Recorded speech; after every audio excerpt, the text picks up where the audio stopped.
news and wanted to thank you for some of the comments you made. In part, that was that there has been some really good legislation passed that's helping break down barriers for the stigma of mental health. And we've been very happy to see that over the past few years, because I've worked in this field for 30 years, and it's great to see some movement there. I also just kind of cut to the end.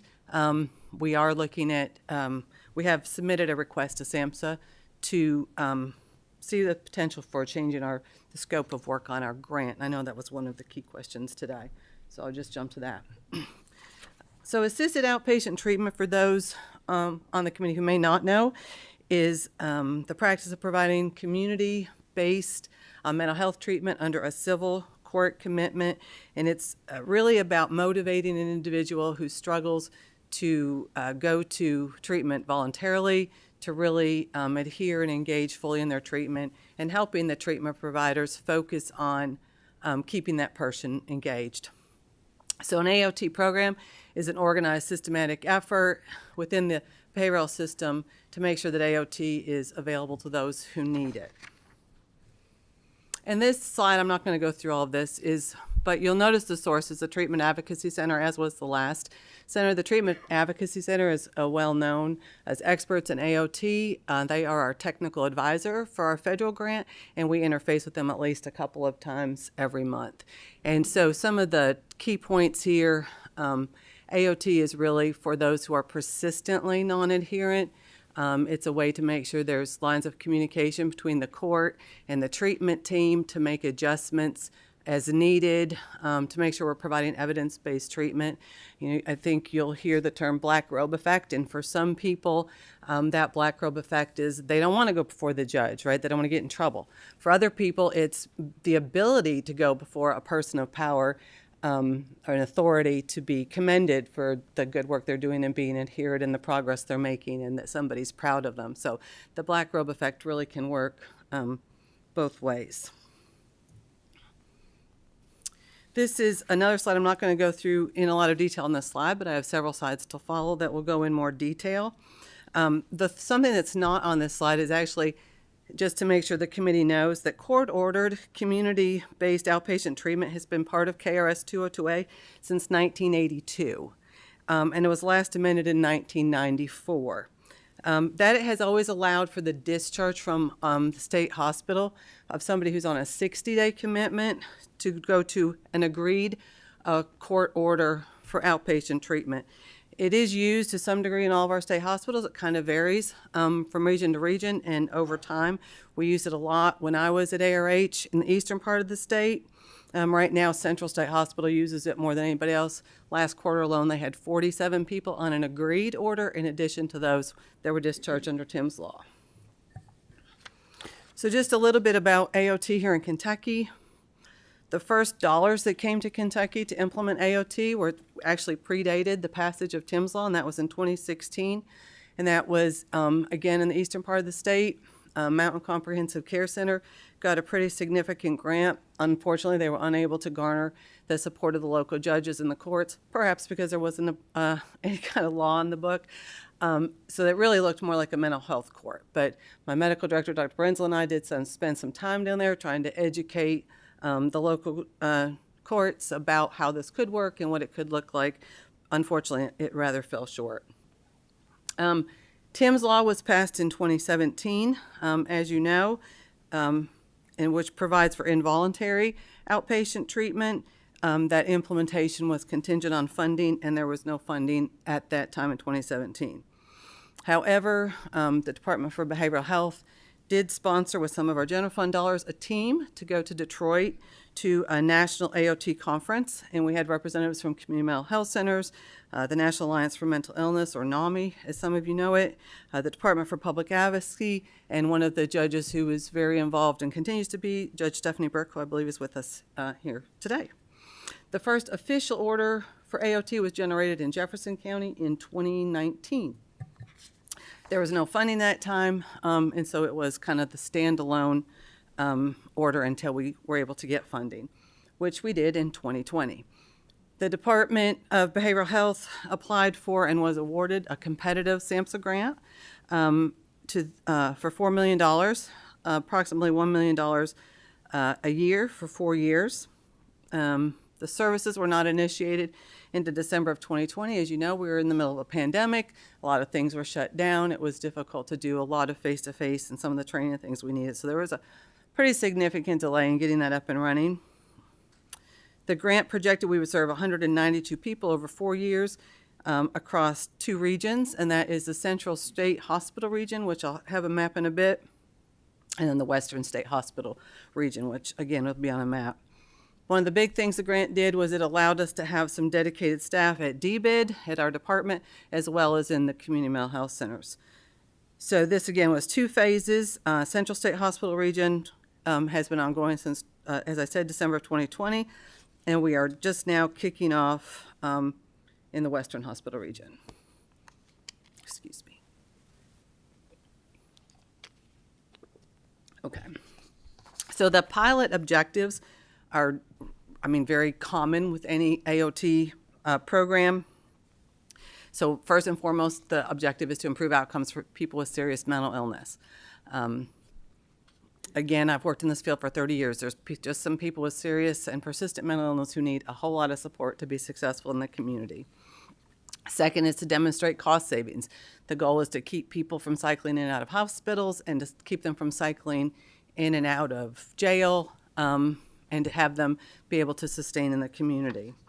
And then to have a sustainable model for statewide implementation. So what can we learn from this pilot about how to implement in the various parts of the state so that when and if funding becomes available to fully implement, we kind of know how to do that. So on our website, which you'll find on the very last page of the presentation, there's a really nice big flow chart of how this works. This is kind of a simplistic view. But the state psychiatric hospital, for the purpose of this pilot and in compliance with the law that was in effect at the time, the AOT petition is initiated in our hospitals, where a person has been evaluated for a period of time, that they're well known to the treatment team, and it is actually the treatment team at the hospital that will file the petition. The community mental health center then comes in and does a more thorough evaluation and submits their findings to the judge, who can then order AOT for up to 360 days with regular reviews during that time. The CMHC, once the person is discharged, will provide specified services and treatment. That might include therapy, medication, supportive services, and they will collaborate with all the various stakeholders, law enforcement, the family, other stakeholders, to make sure that the person, again, has success in the community. And they'll have regular interface with the court to kind of monitor compliance. One thing that's not in the slides, but I think there was going to be a question about, is what the grant funds cover. So there's 3 big buckets, and I'll talk about each of them, but it's client costs, CMHC provider staff, and administration and oversight of the program. So that first bucket, the client support funds, this is really anything that's not billable to a third-party payer. So most of the services that we provide are going to be billable, but things like housing, transportation, certain medications, certain medical services, personal items, are all going to be covered by our grant money. The second bucket was the CMHC provider costs. So this grant will cover the time of the staff, and the way the AOT team works in Central and the way it will in the other states is, for instance, if they spend 10% of their time this week doing AOT work, we'll pay for 10% of their time. If next week it's 100% of their time, we pay 100% of their time. But everybody on that team has other work. So this is part of what they do, but not all of what they do. And so that's going to include the Aot Coordinator. Each of the CMHCs will have, that's involved in the pilot, will have their coordinator for the program, targeted case managers, peer support specialists, other clinical staff, other clinical supports. But it also covers other operating costs like reporting and oversight, office supplies, office space, administrative support like human resources, fiscal, and IT, training and certification. So it's way above and beyond just their time. The third and last bucket is about administration and oversight. So there's several things that covers. First, it covers our costs at our department to provide that oversight through we have a project director for fidelity and accountability. We reimburse for the psychiatric hospital staff who are doing the referrals and doing that coordination. We contract with the University of Kentucky to evaluate the quality outcomes, and then again, that provision of training and support. And I do have a case study. I won't go through all the details, but we had, this is an example of a client had 62 contacts from the CMHC in a period of 30 days. So that's on an average of 2, but obviously there's some days there were more than 2 and some days there were less. And then he also resided in our AOT community-based housing. So for some folks, this is going to cost a lot less because they're staying out of the hospital. For other folks who may not have spent a lot of time in the hospital and weren't accessing services, it'll cost more. But we do know that overall, you're going to see cost savings. So the expansion of Tim's Law. Tim's Law was first expanded in 2020, and that moved the eligibility from 2 hospitalizations in the past 12 months or 1 year to 2 hospitalizations in the 24 months. So that expanded the pool of folks who were eligible. And then, as you know, this last legislative session, it was expanded again, and now hospitalization, in fact, is not required at all. And we also removed the term agnosia, which means a person doesn't recognize that they're ill and need treatment, and then put language that was more in favor of kind of clarifying evidence that the person had an impairment in making those decisions. What was really exciting about this legislative session is that y'all gave us an allocation, which is a really big deal, and we're really excited about that because it's going to allow us to expand this program into the into the Eastern State and ARH regions. We have 4 state designated hospitals, and now we have the dollars to do pilots in all of those. So that expansion will be in 2 phases. The first is ongoing, started just a couple months ago, and that's going to be in the Eastern State Hospital region. We're still gearing up with training and community meetings and so on and so forth. We hope to get our first referral there maybe next month. We thought it would be September, but I don't think we're quite there yet. And then at the ARH region will be next fiscal year. Okay, if you don't mind, kind of hurry and summarize so we can get to questions, because I think there's going to be a lot of discussion. Okay. Please. I just have a few slides left. So this map you can look at, says the 4 hospitals and all of the CMHCs that it covers. So implementation of House Bill 127, the first thing that happened, of course, was AOC revised the forms to be in compliance. We revised all of our paperwork, our pamphlets, our flyers, our website was all updated. As I said, we did request, a request was sent to SAMHSA to broaden the scope of the AOT grant. That just happened this week to include community referrals. And then the state general fund, again, allows us to take a different approach and just go ahead and include community referrals from the get-go. We had a community meeting already in the Eastern State region to talk about that with Judge Tackett and several other people. He was one of the members who went with the Administrative Office of the Courts down to Texas. I was fortunate to be part of that team as well, and it was the National Judicial Task Force to examine state courts' response to mental illness. It was a really great several days. Commissioner Lee from DMS was there, Senator Westerfield, and Representative Mosher also joined us. Part of what we talked about there and what I wanted to share too is there are a whole lot of initiatives underway right now. Tim's Law is one of those. 988 implementation, Medicaid's Mobile Crisis Planning Grant, Senator Westerfield, Senate Bill 90 on the diversion pilot, mental health first aid training, the Kentucky Judicial Commission on Mental Health, which was just announced last month. So just all kinds of things happening, and we just want to be sure that we're looking for places of intersection and overlap where we can create synergy and make sure we're all kind of moving in the same direction, because I think everybody has the same goal. So why AOT implementation matters? As you've probably heard in other testimony we've given in other committees, the behavioral health system, like the healthcare system in general, is very strained right now. We have an increasing number of involuntary hospitalization petitions, increasing number of petitions to our ICS for people with developmental disabilities. Our waiting list at KCPC continues to grow. Workforce shortages are unprecedented, like nothing I've seen before. And so again, trying to find ways that we can really collaborate across initiatives and create synergy is going to help us rely less on hospitals, rely less on jails, and more on our community providers, specifically the Public Behavioral Health Safety Net, our CMHCs. And just AOT is an important tool to accomplish that. And there's the website I talked about, so a lot of this information can be found there. Thank you. You have anything to add, or? No, I think the commissioner covered it quite well. Okay. She's here to help me field questions. Okay, very good. Representative Fleming, and I'm going to give you a lot of latitude on this topic, so feel free to continue. Thank you, Mr. Chairman. I appreciate it. Thank you, Wendy and Phyllis, for coming in and talking to us and get a quick overview of what's going on with the Thames Law.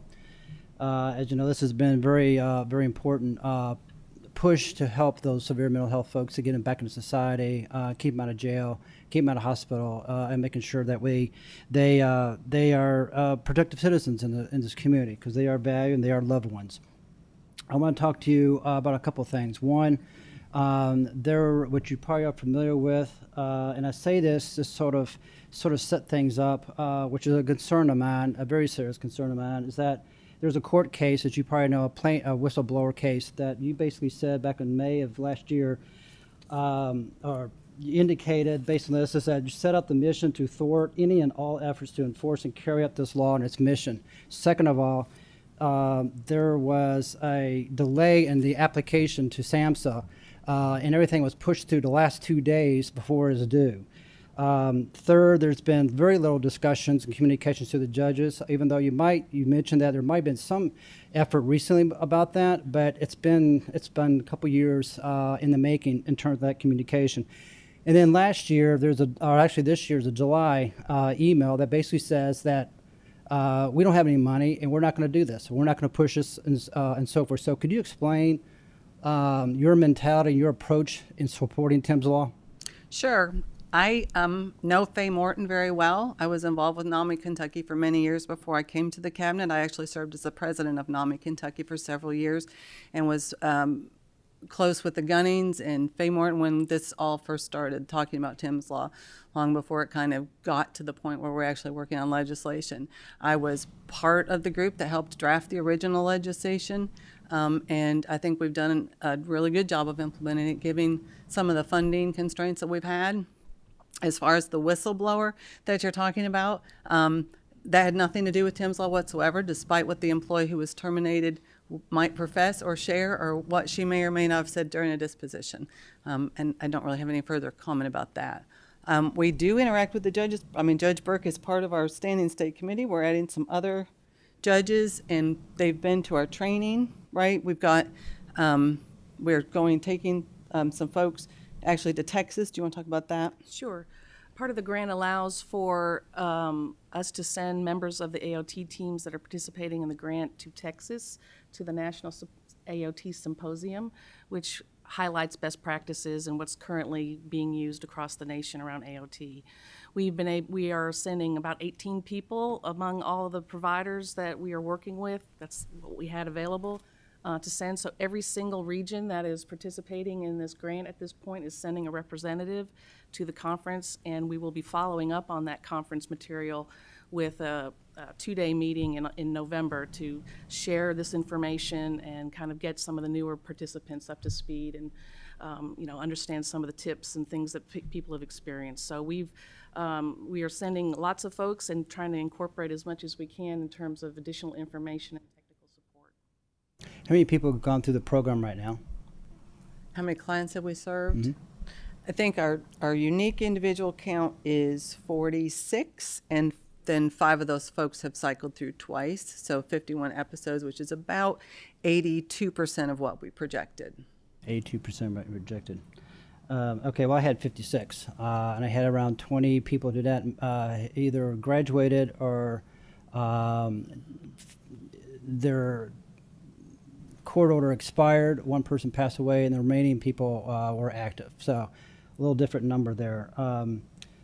Could you give me, you mentioned a little bit about the buckets. Could you explain to me what money you have spent on in particular for the first year and a half? We can get you the official report that But you don't know what it is offhand? I can get you the report. Yes, it went to those things that I talked about. All okay, those but things. but you're the commissioner, but you can't give me an idea of the cost. Stephanie. Yes, actually, we have the report with us. If you'd rather have it verbally than in writing, we can do I'd like to that have as well. both, ma'am. Thank you. Yes, I'm Stephanie Craycraft. I'm Deputy Commissioner of the Department. Sorry, could you turn your mic there? Thank you. Button. Stephanie Craycraft, Deputy Commissioner of the Department. And for the first year of the grant, we spent $373,746. Out of those funds, the majority of that, $269,998, went to the community mental health centers for implementation of AOT. And then there was $54,000 for staffing and travel associated with the project director we had at the department, and then $49,689 to the University of Kentucky for the assessment and evaluation of the grant. I'm sorry, how much is that? $49,689. According to UK, they all spent 120,000. So that would part of that would include second year. No, ma'am, that was the first year. I mean, that's So all. let me back up. So you have $1 million the first year, correct? Yes, Okay, so you spent how much money in that first year? $373,746. So what happened to the remaining money? We requested to carry forward 25%, which is $250,000. The All rest right. was forfeited back to federal. Okay, and then what's the remaining amount of money?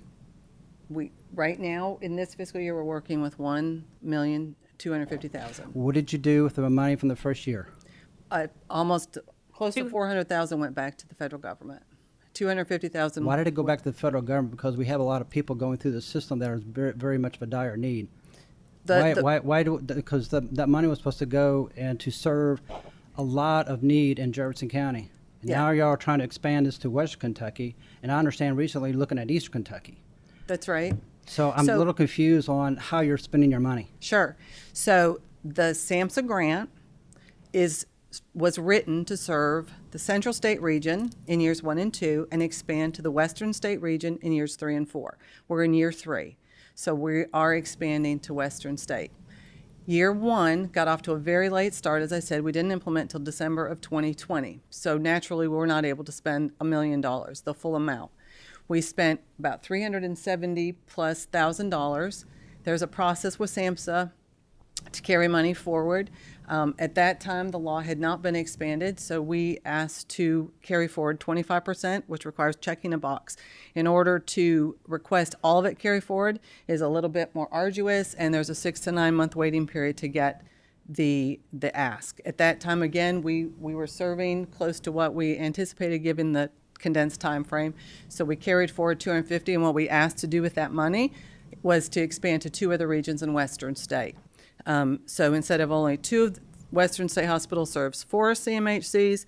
The grant included only 2 of those, and with the carry forward money, we asked to go to all 4. So right now, we're in 6 CMHC regions, which are all the regions covered by the Central State Hospital and the Western State Hospital. And how many people are you all serving right now in those areas, expanded area? As I said, we haven't had a referral yet from Western State because it just started in July. So Okay. we're doing the training. We started that back in April. As far as Eastern State, there was a budget allocation of $1.5 million, and it's very specifically for the Eastern State and ARH region to expand to the rest of the state. And the budget language says those 2 regions. So that is where we're using our state dollars, is to expand in that region. The federal grant dollars aren't being spent in the Eastern and ARH region, and the budget allocation isn't being spent in the Central or the Western State. So why didn't you carry forward the remaining amount instead of 260? You said Well, as I said, there's 2 reasons. One, the law hadn't been expanded. it doesn't matter. Why didn't you carry forward the amount? That's what I don't understand. Forget about the law. Why wasn't it carried forward? So, Go ahead. if I may, the commissioner alluded to a process. The process for carry forward with the grants, typically 25% is an automatic approval Okay. of your funds, and it gives you immediate access to the funds. And then if you request more than that 25%, it's usually like a 6 to 9 month process. So lots of times you won't even have access to those funds for 3 years out. So we chose the $250,000 at the time because it gave us quicker access to the funds. And again, based on the scope of the grant and the scope of the statute at that point in time, we felt like there were sufficient funds to address the Jefferson County needs, the communicator needs, and all the other CMHCs with that.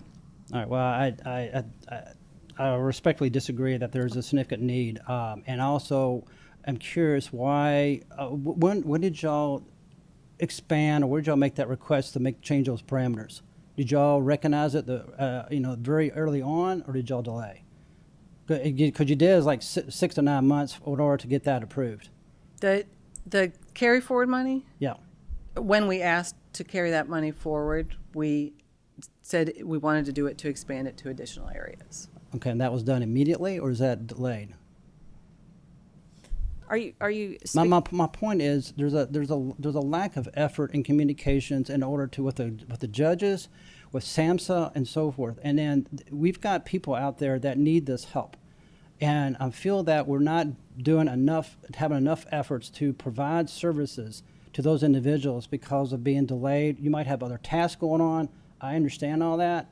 But given the urgency of what I'm hearing in Jefferson County, as well as these other judges in other parts of the state, there is a need. It seems to me there should be a sense of urgency to get this out there. Because if you look at things in a broad spectrum, and according to the grant, I think it's like $100,000 that is spent on individuals. And if you multiply that out and so forth, you're looking at $180 million in costs. And if you basically implement this and have a sense of urgency to change things, do you reduce your costs? I don't know. I'll say $40 to $50 million based on $180 million. But the heck with the money. It's the people that I'm concerned about. It's the providing services to those folks that are severe mental health to get them back in society and give those wraparound services. That's what's concerning to me. Can y'all comment on that? Well, again, I think we have timeframes with this grant that we are in compliance with the federal government. And as I said, the TIMS law is one avenue to outpatient treatment. There's another avenue, which is the voluntary commitment. We did 47 of those last quarter alone at Central State. So there is more than one path to achieve that goal. And we have multiple grants, multiple projects. This is one. It's an important one for that small number of people that really don't understand how they could benefit from treatment, are not going to go any other way. Even for the people under TIMS law, it doesn't work for everybody, but it works for enough to make it a worthwhile investment. But it's not the only path to getting this type of treatment. We work very closely, 7 counties and Central State Hospital work very closely, as does CommuniCare and Central State Hospital, to make sure we've got good discharge plans for everybody. So we work all those angles to make sure people are getting what they need. Okay, well, I hope so, because like I said, a lot of people, a lot of effort has been gone through this in terms of trying to make this a very strong, viable program in doing that. And like I said, I've got concern. Could you comment on the meeting that you had, which I could not make, in terms of like I said, what were some of your impressions in terms of their concerns? Well, I think we'd heard those concerns. We knew that those were the concerns before the meeting, so we were, I think, there to listen and to hear from some of the other stakeholders who were at the meeting. And as I said, we talked on the way home, and we talked to some other stakeholders when we got back, and we did, in fact, reach out to SAMHSA. Did y'all have a conference call recently, like today or yesterday, in terms of the AOT? Yes, we did. Okay, could you explain what y'all reported, because there's the different numbers, from what I understand, in terms of what you're saying a few minutes ago? So we have a state AOT team that Phyllis, today was her first day, first one that she facilitated, because we've had some change over in staff, and I think the numbers, you reported some, but also that were the numbers I reported today, and then University of Kentucky had given us some updated numbers. So I don't know, maybe you could restate your question if that didn't answer it. I was my understanding that there's a totally different set of numbers of what you articulated just now. The numbers that I gave were I repeated what University of Kentucky told us. And unfortunately, what happens with some of this data is it does kind of shift like sand in the wind sometimes, because they get more updated data. I wish it was a higher number. I wish it was the number you said, but the number that I was told today, and I verified with Phyllis after the meeting, was 46. I thought it was higher too. Yeah. But it's a number we'll keep an eye on. Can you sort of elaborate why you won't accommodate the new criteria? Because that's the other thing I'm hearing. We are accommodating the You new are, criteria. And yes. how quickly have you started that acceptance of new criteria? Immediately, as I said, all the forms were updated by the Administrative Office of the Courts and posted on their website by the middle of July. We had updated our pamphlets and our flow charts, and the hospital understood what the new criteria was. So, like I said, previously they would have had 2 hospitalizations. With the new criteria, it may have been their first hospitalization, and they still would qualify. Okay. All right. Well, Mr. Chairman, I'll stop there. I know you got other things on the agenda and so forth. I do want to continue to follow up on this issue because it's Sure. very important for many of us. I will be asking for a accounting of all your dollars you spent and the purpose and so forth. So I'll be sending you a letter, or maybe the secretary a letter in terms of the accountability of the dollars and so forth, because I'm still a little bit fuzzy on how Sure. that money is being spent. We're happy again to give you what we give to the federal government. I think it's pretty detailed. So. Thank you. Thank you, Mr. Chairman. You're welcome. So the money, how much did you send back to the feds? We can get you the exact. $376,000 Okay, was and returned to the so federal government. you felt like there was a need to have immediate access to that 250. You didn't feel like the next $1 million allocation was going to get you through until that 9 months passed to get the full full retention of those Yeah. funds. Yeah, I'll just say that I think whenever you make that request, you typically, if you request carry forward, you can't request to spend it for what your current grant is for. So for the second year, we would have had funding for the 7 county services and CommuniCare region already in the budget, and we would have had it for 2 of the CMHC regions. So when we put forth that dollar amount, it was based on 1, a quicker access to the funds, but 2, also what we thought we would need to do startup in those 2 CMHC regions in Western Kentucky. So there's 3 options. One, we cannot request any carry forward. Second is to require 25%, which is kind of a rubber stamp. And third is to request it all. But whether you ask for the 25%, which I don't think we've said this before, the 25% or all of it, it has to be for something that's in addition to what you're already doing. And again, the law hadn't expanded, so doing the community part wasn't necessarily part, you know what I mean? That wasn't entertained. So it was really about getting it to more of the state, because to Representative Fleming's point, other regions want this. I know that in Lexington, they had 20 names. They're like, if we have this tomorrow, we got 20 people that we need to get on this program. And I know it's the same everywhere. So, we thought the more regions we could get, the more people we can help. Okay. Representative Jenkins? Thank you. Thank you for your presentation. And I'm trying to wrap my brain around how this money going back to the federal government. I think we all are concerned about that amount going. So what I'm taking from this is that Jefferson County lost $650,000 from their project. So it wasn't for Jefferson County, it was for the Central Well, the State Central Hospital State, yeah. region, which reaches all the 7 counties that 7 counties covers and all 8 counties that CommuniCare covers. So that region lost this amount of money for their program. No, because we couldn't have carried it forward for those counties and that program. We had to do something different with that money. Correct, is what you Well, what said. I'm saying is that we had an allocation that was going to cover the expenses for year 2 for those counties, for the CommuniCare and the 7 counties region. So there was a year 2 allocation, and it was sufficient to cover the expenses for year 2. Okay. I'm still seeing this as a loss for that. But what was the reason that, and I understand this was during COVID, were there circumstances that kept you from gearing up in time to spend more money? Or was the need not there to spend that money? Were the processes not in place to use that money?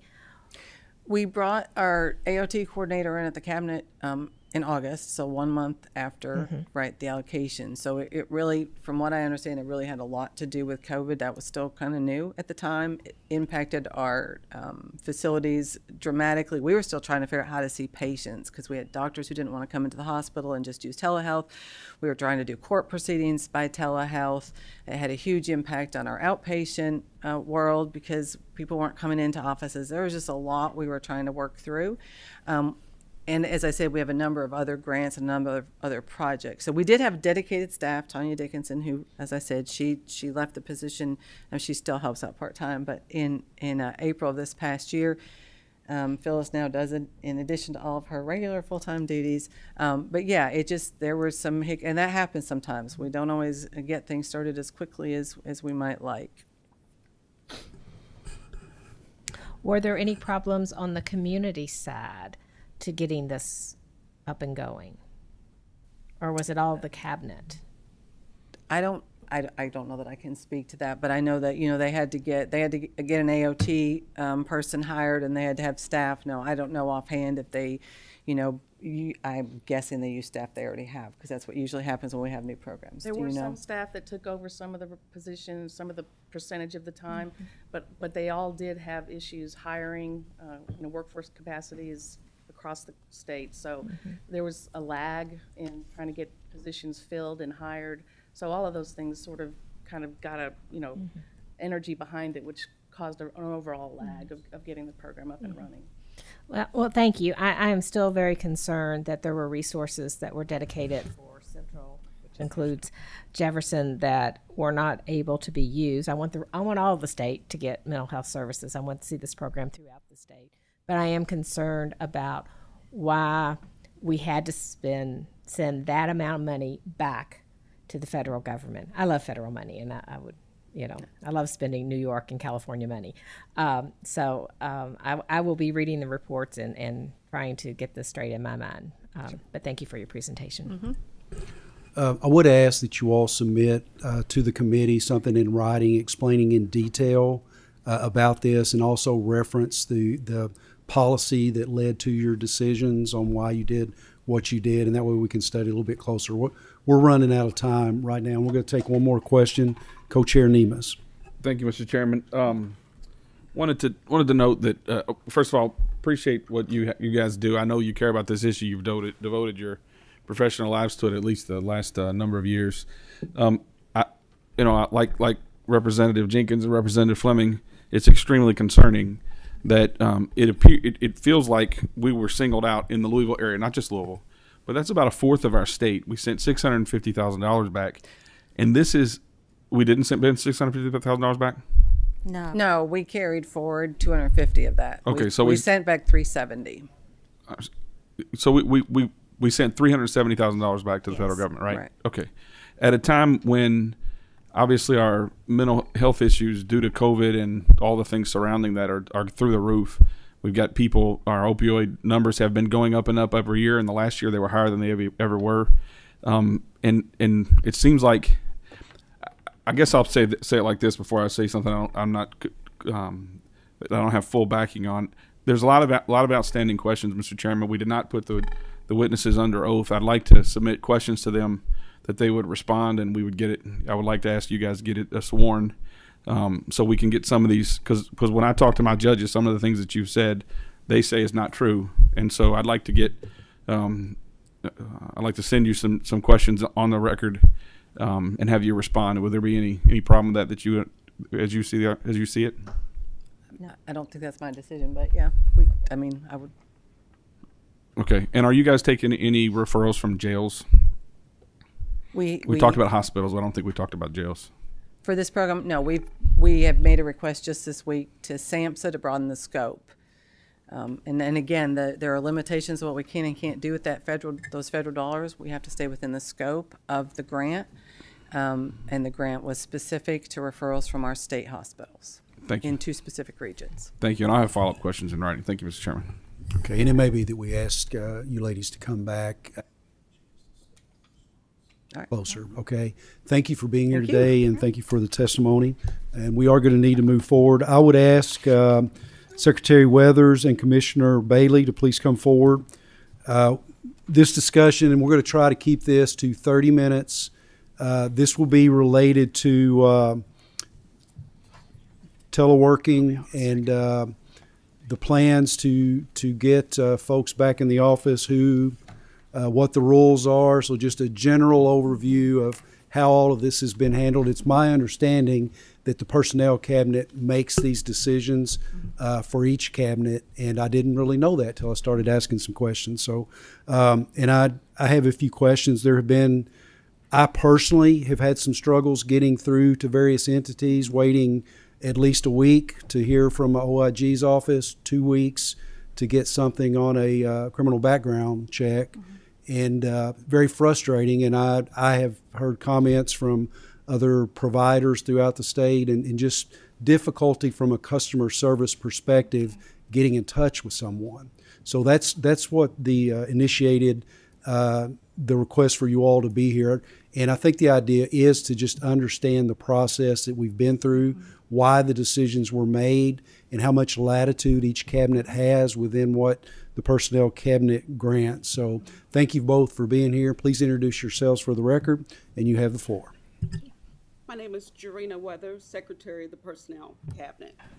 And I'm Mary Elizabeth Sorry. Bailey. I'm Commissioner of Department of Human Resources Administration for the Personnel Cabinet. And I'll say it again, I'm sorry. So I'm Jarena Weathers, Secretary of the Personnel Cabinet. And thank you, Chairman and Vice Chairs in the committee of this Legislative Oversight and Investigations Committee, to allow us to be here today. And we'll go through it rather quickly, so we'll be able to answer any questions that you may have.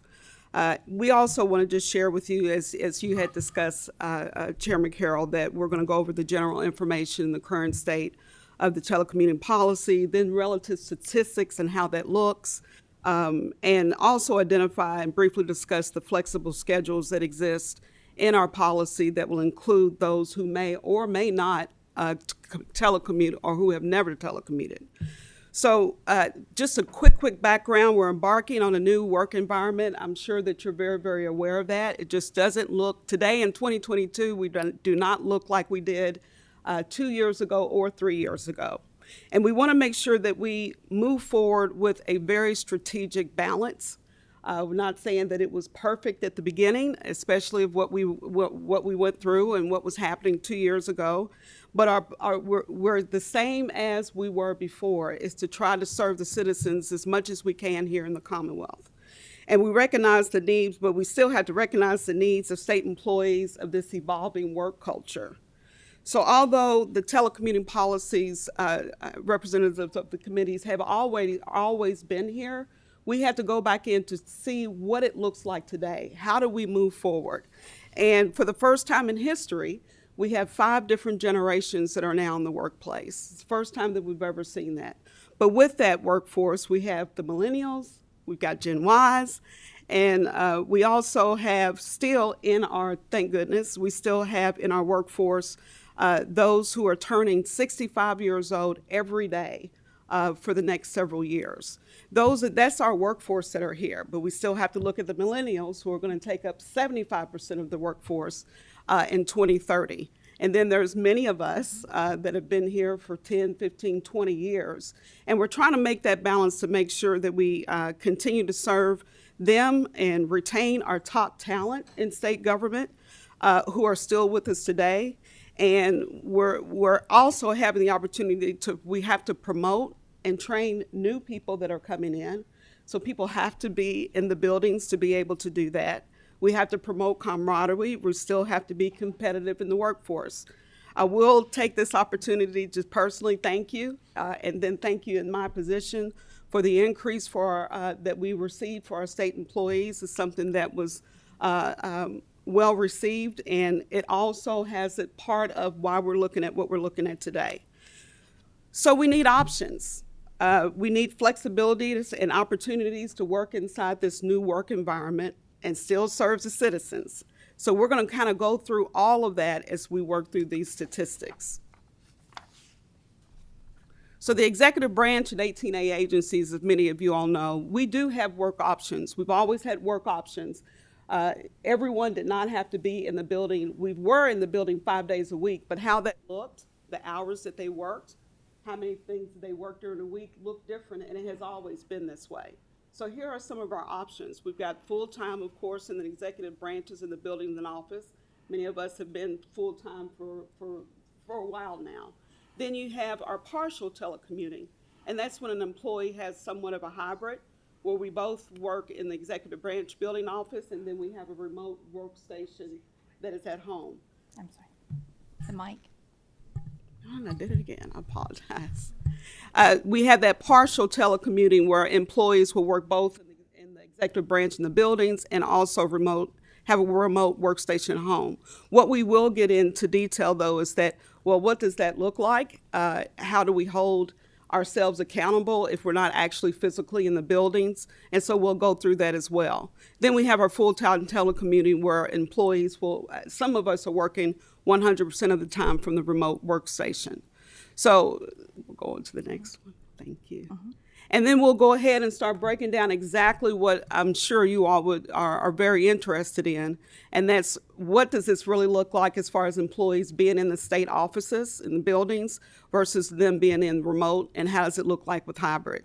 So we'll start with Mary Elizabeth, and she'll share with you that for 56% of the executive branch is actually full-time in our office buildings. And then we'll go into who's eligible and who's not. Sure. Thank you, Secretary. Yes, as the Secretary said, we have a little over 27,000 employees right now in the executive branch. 56% of those are working full-time every day in an office building. In order to be eligible for telecommute, these employees that are working full-time in the office every day, it's because that their job duties are public-facing. So we ensure that those employees are in the office every day to meet the needs of the citizens who are coming in for services. Agencies are looking at the positions to determine if they can be remote or not. So if their duties cannot be performed remotely, then they are definitely in the office. We are also addressing those employees who are low performers. If your previous evaluation, if you scored in the lowest two categories, you are not eligible for telecommuting.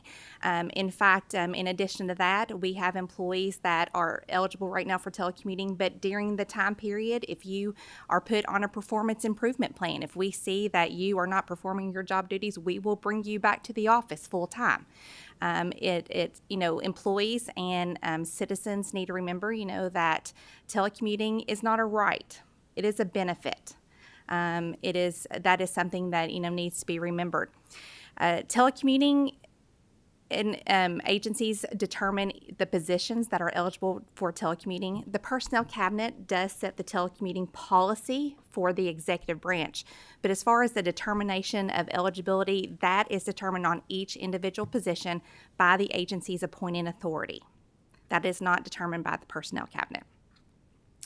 Even though this 56% of the employees in the executive branch are working full-time in the office every day in our buildings, we still offer flexible work schedules. We have over 2,000 work schedules that employees can choose from, and that, is flexing within the workday or compressing your schedule, 4-day work weeks, things like that. So there are options that could be possible for these employees. That is something that each agency also determines.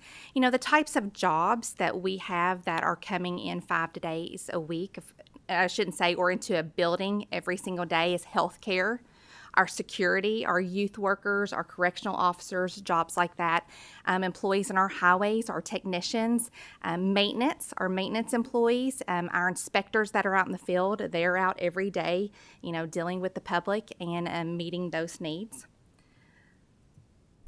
The next type of work schedule that we have as far as in this in-office telecommuting world is partial telecommuting. Prior to the pandemic, as we've said before, we have always offered telecommuting. It has been here for years. Of course, at the beginning of the pandemic, the governor wanted to ensure that we are keeping employees safe, and we are, being cognizant of this virus and how it is impacting our workforce. So we did push everyone, push the agencies, encourage the agencies to send the employees home for those that could telecommute to do so, to keep us all safe. That was not intended to be what our world is forever. You know, it was something that we needed at that time. It's something that it's constantly evolving. We have seen nationally that it has worked both in the public and private sector, but it doesn't mean that that's the way it's going to be forever. You know, it's something that we constantly have to analyze, and we've done that. So in going on in our second type of a work schedule is our partial. And that's 35% of our workforce right now are telecommuting 3 days. They are working 3 days in the office and then 2 days from a remote workstation. There are criteria that we have determined to give to agencies where they review that criteria worksheet, and that helps them to determine whether or not position is eligible to telecommute. Like I said, we have an executive branch policy that all employees are given, so they are aware of the requirements in order to be able to telecommute, what is expected of them. We have also ensured that if you are eligible for telecommuting, supervisors and employees receive training in order to do so. It's a different world to telecommute. It's a different world to supervise employees that are telecommuting. It is a little harder. It's harder to ensure, especially when, you know, I'm most concerned from a human resource and leadership perspective about our new employees when they come on. You know, are they feeling a sense of camaraderie? Are they growing and learning and developing? Are they being trained appropriately, accurately? Are they being supervised and managed? Is there accountability there? These are all things that, you know, that I'm empowering the HR offices to make sure that leadership is aware and these things are all being considered.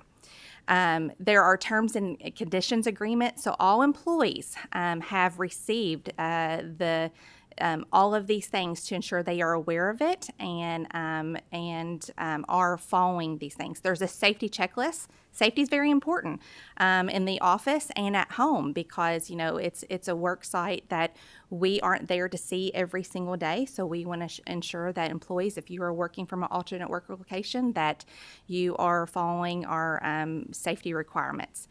In addition to, even though this is partial telecommuting, 3 days in an office building and 2 days on an alternate work location, we still have flexible work schedules available, even in that environment. A lot of options for employees. Types of jobs that are included in this type of world is mainly administrative, attorneys, jobs like that, jobs that do not necessarily see the public every day, but it could be jobs that does see the public. As long as the work hours in regulation are covered Monday through Friday, 8 to 4:30, that is the requirement. As long as that is covered while they are seeing citizens face to face, if that is needed, then they can still continue to telecommute partially. And our last option is telecommuting full-time. This encompasses just 9% of the executive branch. Full-time means that an employee will work 100% remote. They will not come in on a set schedule to an office building, but they can't. They can. They are aware that at any moment, for any reason, that an agency, the appointing authority, has the authority to call them in for a meeting. They have to be available, or for any reason they deem necessary. So, but their full-time workstation is 100% remote. Any position like this outside of an ADA accommodation, where there's maybe some medical needs, and agencies can make that decision. But outside of that, this, in order to telecommute 100%, requires the approval of the personnel cabinet. The appointing authorities and the agencies do not have the authority at the moment, so that is something that we do review. Of course, again, just like partial telecommuting, there's criteria for consideration to determine whether or not a position is eligible for telecommuting. The employees, just like partial, have to abide by the policy and the terms and agreement and the safety checklist. And in addition to being able to telecommute full-time, they also have flexible work schedules again. This is also available to these employees as well. And in types of position that applies to this type of work schedules is, information technology, IT, is very ripe to be able to telecommute 100%. Of course, I mentioned ADA accommodations. We have to have that ability in our workforce in our agencies. We have several agencies that are doing building renovation projects, and if they have the ability for the employee to telecommute while the building is being renovated, instead of us looking for another space to lease during that time period, we can send the employees home. If their position is eligible for telecommuting, we can send them home to telecommute while buildings being renovated in order to bring them back. We have, over the past year, when employees started returning back into the buildings last July, one thing I required of all agencies is they had to report to the Personnel Cabinet, to myself quarterly, and give me an update not only on statistics, but I wanted to see, efficiencies that were realized. I wanted to understand, how are you managing this work? How are you ensuring that employees are being productive? How are you, ensuring that you are dealing with low performers? And so agencies were really good about providing me this information. We, over the last year, over the last year, took this information and analyzed that and looked at that from a leadership perspective, and realized that we needed, after a year, to update our current policy. And we did that, and it was effective September the 12th, and it required a consistent approach across the executive branch for the partial telecommuting world, which brought employees that weren't. We only had 20% of the executive branch that was telecommuting, that was not in the office 3 days a week or more. And so we brought that 20% back into the office if they were telecommuting, that started on September the 12th, 3 days a week. 2 days they can telecommute from an alternate work location. And, this was to ensure we saw, after analyzing the data and saw the needs and some of the personnel actions that were happening, we needed some consistency. It doesn't necessarily mean that it has to be a one-size-fits-all in state government, but the size of the employer that we are, we have to have some consistency, because you have agencies stealing from one another, and for morale and fairness, you have in agencies some employees that do the same type of job in every agency, especially in administrative, let's say, and they, one agency didn't understand why they were having to work 4 days in the office, and another agency was maybe coming in 1 day a week. That's not necessarily fair. And I also wanted to make sure that new employees that are being hired are having a good experience. I don't want them just to come for a job. I do want them to stay here for a career. I want them to build, to make sure they have a good training experience, make sure when they do come off probation that this is where they want to stay, and that they are able to then telecommute or have some of these options, and that it is a good work experience. So I feel right now we have a good happy medium, per se, a good balance right now. It's a policy. We're going to continue to analyze this. I know some employees have not received the 20% that's coming back 3 days a week that had not been working. I know some have been upset about that. I understand. We do need the balance in state government. We need to do this. We're going to continue to analyze our data. If we need to adjust the policy for whatever reason, we will definitely discuss that. But right now, it seems necessary that this is where we go for right now in the future. Okay, thank you. Yes. Understand that I get it. This is common across the country now, and even in my organization, I've got case managers that are working from home, and it's very uncomfortable to me to do that. Which leads to the first question. I ask my folks, and I don't know that this will be permanent, prepare a daily log of what you do. What are the common steps being taken to monitor production? It really depends on the job.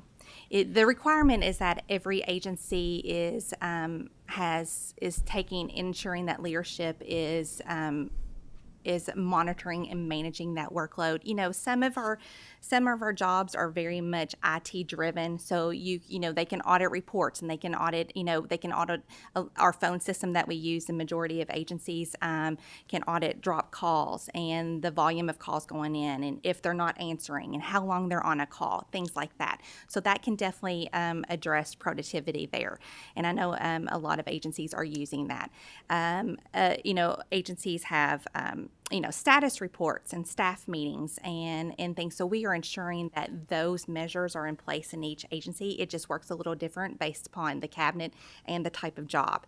But that is something that they have to respond to us on. Yes. And Chairman Carroll, we really have had quite a few, not a lot, but we have quite a few that have been taken, they're no longer telecommuting. Mm-hmm. And that is the reason why we're trying to make sure that we painstakingly go through those forms that are being filled out. We are actually training our HR execs. Mary Elizabeth works with our HR execs. I've been there with them because it is a new world, but I agree, we have to make sure that everybody is being held accountable. Mm-hmm. Okay. Absolutely. You brought up something that was my next question, the phone system. Yes. Was in the middle of a conversation with an employee up here, spent 20 minutes explaining myself, silence. Connection was lost. Okay. I'm assuming that most cabinets have a cloud-based hosted phone system where they take their phones home and they use them there, so it's all Wi-Fi based. Have there been many problems with that? Depending on where the employee lives, in the type of service they have, I could see that being a problem. I've not heard, I know at the beginning of the pandemic, when there was we were rushed to get employees out of the buildings, to keep them safe from the virus, especially when it was at the height, and we were unsure about a lot of things medically per se. I know that there was some pain points per se to get them the technology they needed, so quickly. We are way past that now. I think agencies understand that this telecommuting is here. It's something that we have to have for the future to be any bit competitive, not only with the public sector, but private for sure. And so we know we have to have it. And it has worked. It has proven it. We have been successful. We have been productive over the past 2 years.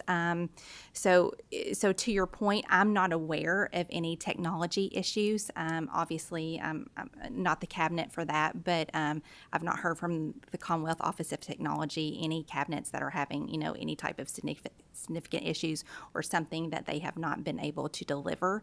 I would have any situation like that, please send those to us. We would be happy to look into those, and I've received those. Us directly. Yeah, I've received those, from citizens, not a lot, but obviously they contact us, and from members of the General Assembly, absolutely. We take this very seriously, and agencies do too. Leadership is very good about addressing these concerns, so please send those to us. Yeah. And the whole point of it is just being selective with positions. Customer service has suffered in the Commonwealth since COVID. And it's constant where there are delays getting through to someone and can't get anyone to answer the phone, taking several days. So I think in every cabinet, we've really got to be sensitive because that reflects poorly on all of us. Sure. And everything you said, I agree with 100%. It is the way it is, and us old people are going to have to get used to it. And I'm okay with it. Well, the young people love it. So, but it's good. I think it's good progress, but we've got to be careful in certain aspects, and we've got to put the proper checks and balances to ensure that the customer service experience for the Commonwealth is a positive one. And, I've heard stories about kids squalling in the background and dogs barking, and that's all part of it, and that's okay. It's just timely, being timely and being the same standards of, people being friendly, even though no one's sitting beside them monitoring and that type of thing. We just got to be really careful of that. Representative Blanton. Thanks, Mr. Chairman. Comment briefly and then a couple questions. Thank you, ladies, for your presentation. I, too, am scratching my head at how we're evolving, I guess I would say. And I've gotten complaints from different cabinets from constituents about being able to get a hold of somebody at the office because they're telecommuting. And so at 27,000, I think you said approximately numbers, that's almost 12,000 either partially or full-time telecommuting of our employees in the state. So with that, and keeping in mind customer services, right? And you'll have a very difficult job because you got so many cabinets and so many different types of work that has to be done for the people. What benefit other than morale or benefiting the employees, what benefit is these changes for the people of the Commonwealth? Well, I think in, I don't, do you want to go ahead? I'll just start off because, and you know that we're seeing this everywhere on the private and public sector, but it's most importantly dealing with what's going on here. We know that the workforce, it just doesn't look the way it did. So we actually have to be realistic about how do we keep and retain the employees that we have to be able to have the customer service that's needed, and how do we keep recruiting at the same time having that customer service. And if we have happy state employees who have the flexibility, if it's done correctly, then we can in turn be able to work with the customer service angle, and because we have to see it differently. I'm just being very honest. We have to shift and figure out what that means in order, because that's actually how we start. How are we being represented, and because we're public servants first and foremost. We all are, we have been. But how do we do that with the number of employees that we no longer have, and then be able to recruit those for the near future? And the only way to do that is that we have to be a little bit more, as I say, hands-on, of really looking in deep about personal life and work life. I say it all the time, this Twitter and the Facebook and all of this, we really have to consider how people see the workforce. So not saying that we just do whatever they tell us to do as far as future employees or employees, but in order to keep not just morale, but able to have good employees, trained employees with a different look. I mean, just we don't have as many employees, the jobs are different, and how do we do that and still be able to represent our citizens, which we're here. So we're working through it.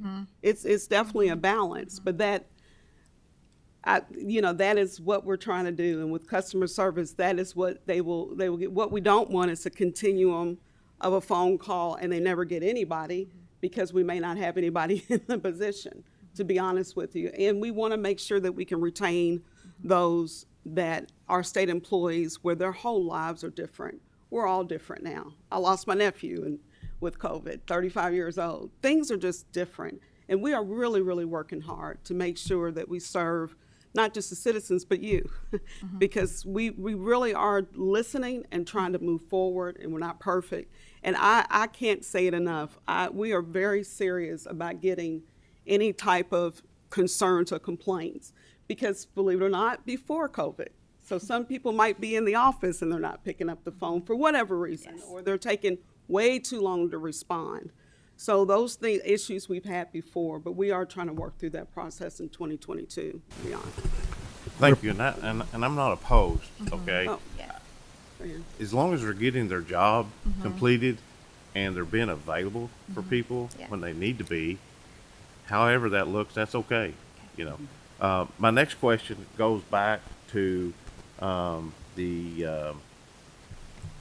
you all talked about the ones that were still working in office.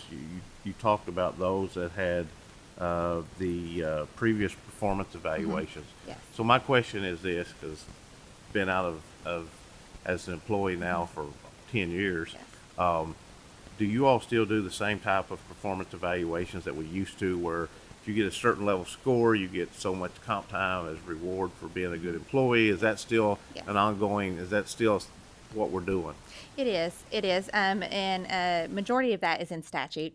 So yes, we are still doing that, except for the process is now electronic, so much more efficient. But yes, if you score in the top 2 categories, you are awarded annual leave days, 2 days or 1 respectively, and then the bottom 2, that's our low performers. So we take other actions with those as well. Okay. And I always had issues with those performance ratings for comp time. Yes. Being at the supervisory level that had other supervisors under me, I would have to send it back and say, come on, Yeah. that's not accurate. Absolutely. But, well, I don't want them mad at me because they're not going to get their C time. Right. Well, but Well, what, Yeah, that's not what this is all about. So that can be problematic sometimes. It can be. It's a struggle, and that's first and foremost, supervision. It's hard. It is, but and I'm speaking directly to our middle management, our supervisors out there. We have to ensure that they are managing and supervising and holding employees accountable, because that's where the majority of our services are met is from our middle management and our line staff, and that is something that is a struggle, because a lot of employees, they don't like conflict, and that is hard, and I understand that, but we have to hold the employees accountable. If not, then it's just a snowball effect, and eventually you're going to have to deal with it, and it just becomes harder at that point. So we're constantly, we've got lots of training courses out there. We have a whole performance management course that we send all managers through, and constantly encouraging that. It's just very important, and I understand that I'm a leader, I'm a manager, and it's difficult sometimes, but you have to manage, and you have to deal with those difficult situations. Absolutely. Thank you, Thank ladies. you. Thank you, Mr. Appreciate it. Chairman. Representative Nemus, and please hurry.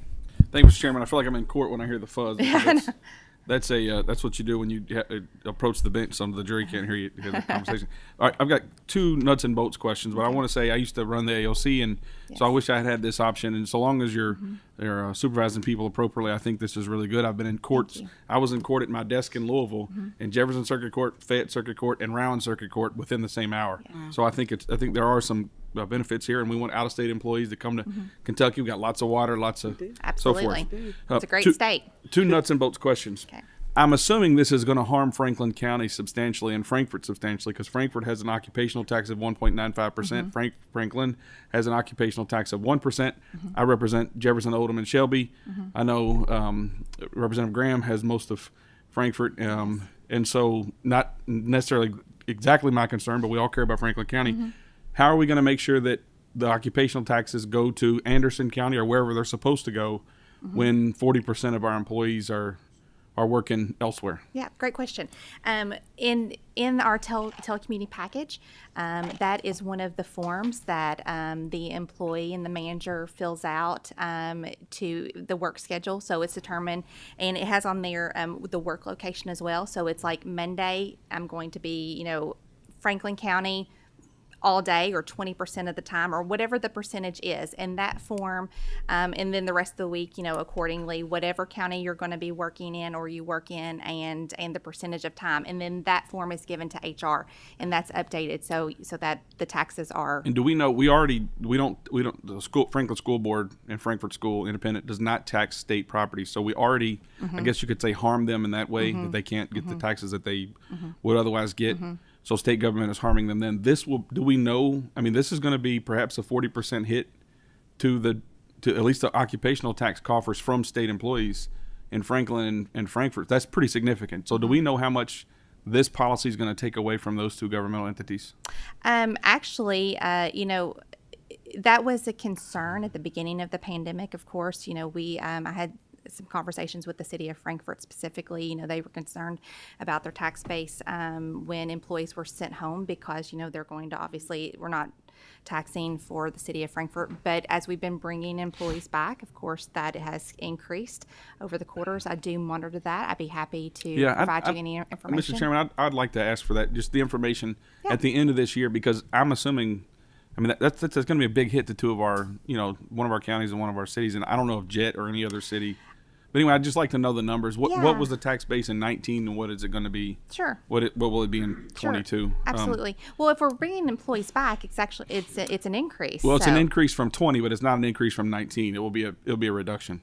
So if there were 100 employees that were here full time in 2019, they're full time paying the 1.95% occupational tax. That was to- the concern when to we sent them Frankfurt, home. right? Correct. Now in 2020 they were at home. Let's say only 10 of them came in, whatever, out of the 100. Then 90% of that tax Frankfurt is not going to get, right?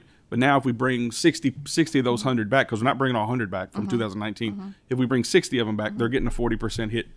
Crude math, 40% hit from 2019. So that's what I want. The control year to be 19, not 19, COVID. I understand. Got it. Okay, I thought you were talking about from The last second year. question I have is: have we realized any efficiencies on personnel complement and on reduction of office space that we no longer have to pay rent on? We have realized some efficiencies. There have been some leases that have been terminated out in the state. Not a lot. That is something that I can definitely, if that's information that you would like, that's Finance Administration Cabinet, I would have to defer to them. But I am aware that some leases have been terminated or consolidated. Maybe they were taking up 2 floors in a building and now they're taking up 1. So it might not be a cancellation of a lease, but it's just occupying less space. We have been able to, especially on the partial telecommute, 2 people can share 1 cube. Per se, because some are in the office one day and then they switch. So we have that. As far as the personnel complement, this is something we have seen an increase in our numbers, our total employee count a little bit, not very much. We are pretty steady for the last 5 years. Some of our areas, we have seen an increase in staffing, not due to telecommuting. I'm thankful in our correctional series, we have seen some increase in correctional workers because of the increases that, the governor was able to give, and then our 8% from the General Assembly, so we appreciate that. Other areas, we have definitely seen a large turnover but that's not unique to Kentucky. We are talking to, our peers in other states and meeting with them monthly. And employment is a nationwide issue right now. And it's not just in the public sector. Usually the public sector has always had a hard time recruiting, right? But we're seeing it in the private sector, in disciplines and in industries we've never seen, recruitment and hiring issues before. So that's why we know that is one of the first questions an applicant when they contact an agency to ask, inquire about a position. If they see a posting, is it eligible for telecommuting? We know this has to stay. It has to be a consideration for the future in order to be competitive. I apologize, Yes. but we're going to have to move on. Okay. I could see this being an excellent study for our staff in a year or two to assess all these things. So that's a great question, Representative. And I honestly have not even thought about that aspect of this and the logistical nightmare that could cause for HR. Okay, Commissioner, Secretary, Madam Secretary, thank you both for being here, and I appreciate the information. Thank you. And we are going to need to move on. The final presentation is on unemployment insurance contracts. We have Secretary Link, Chief of Staff Flynn, and the Executive Director of the Office of Unemployment Insurance, Director Hoskins, and Senator Thomas, I'm going to reserve the first question for you, sir, because you've tried twice today and I haven't got you in. The first one's yours, so be thinking of that right off the bat. Sam, are you online? Yes. Yes, sir. Can you see me? Yes, very good. Okay, great. Great. If you all would, please introduce yourselves for the record, and you have the floor. Good afternoon. Pardon me. Good afternoon, Mr. Chairman. My name is Jamie Link. I'm the Secretary of the Kentucky Education and Labor Cabinet. And members of the committee, we appreciate you allowing us to defer. We were invited last month, but a lot of our unemployment insurance staff and other staff of the cabinet were in Eastern Kentucky assisting with the flood recovery. So we appreciate that latitude to defer to this month. I'll let my colleagues introduce themselves. Sam? Good afternoon, Mr. Chairman and committee members. Thank you for having us today. I'm the Chief of Staff and General Counsel for the Education and Labor Cabinet, and I'd also like to personally thank you for allowing me to appear via Zoom. Unfortunately, I tested positive for COVID last week, and I still have a bit of a cough, so I appreciate the indulgence from the committee. Thank you. Good afternoon. I'm Buddy Hoskinson. I'm the Executive Director for the Office of Unemployment Insurance and also serve as the Chairman of the Unemployment Insurance Commission. Good afternoon, everyone. My name is Shelby Lewis. I'm the Executive Director of Office of Legislative Services for the Education and Labor Cabinet. So we'll move through our presentation. Certainly, I know we want to leave time for questions at the end. As you'll see on this slide, we wanted to show you in March of 2020 when the pandemic first, I don't know if struck is the right verb or not, but when the pandemic started, you can see the number of UI claims that were filed, UI being unemployment insurance. You can see the number of claims that were filed starting the first of the month and the significant increase by the end of the month. And that language is kind of small. The text is small, but you can certainly read that. But the number is the most important thing to show how the claims ramped up. And then likewise, in April, you can see the number of claims filed from that end of March and how they slowly decreased but still stayed at unprecedented levels all the way through the first week of May. And this graph is intended to show the impact over the last 20 plus years. And you can see the trending over the years, the Great Recession of 2009, 2008 and 2009. And then it slowly decreased year after year. And then in 2020, the extraordinary increase that was realized with unemployment insurance claims that were filed. Essentially, that was, in some cases, 10 years worth of claims in 1 year.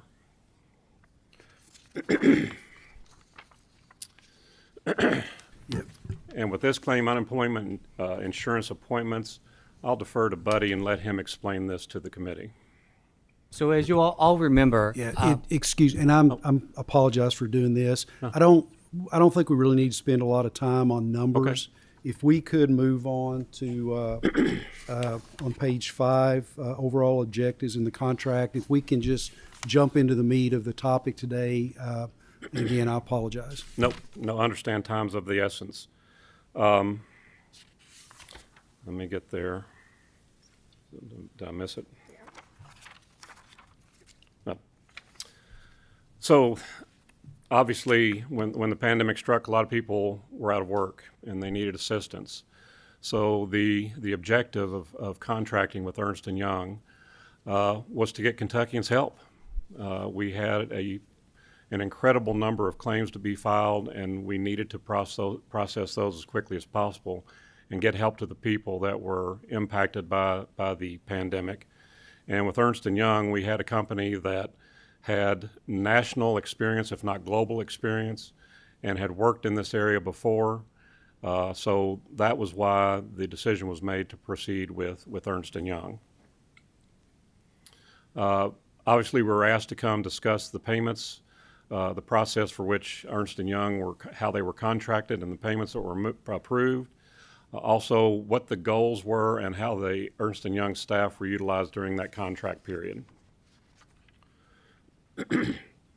So a very brief timeline.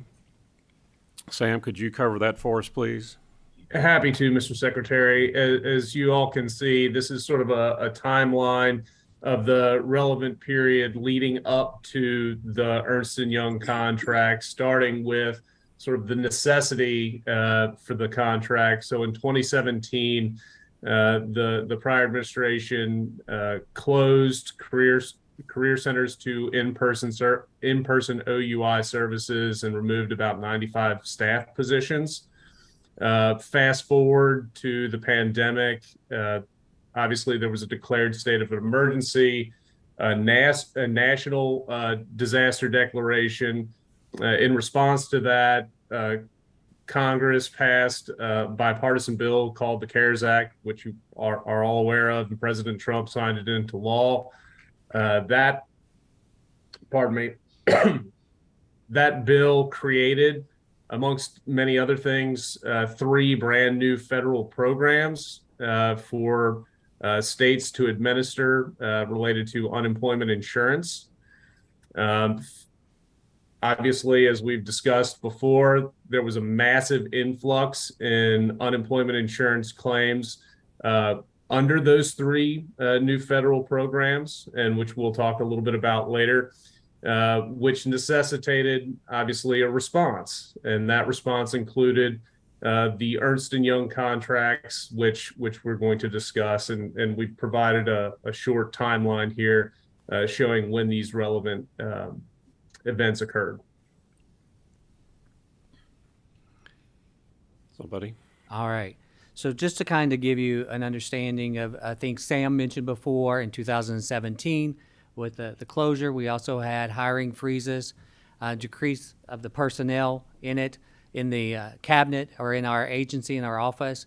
We had 23 staff adjudicating in the adjudication branch. You all either hear it as adjudication or fact-finding. Those who investigate the claims when the information comes in from both the claimant and or the employer. And then obviously we've all talked about and heard many times about just the taxing on the system, correct? The age of the system, the coding being COBOL from the 70s.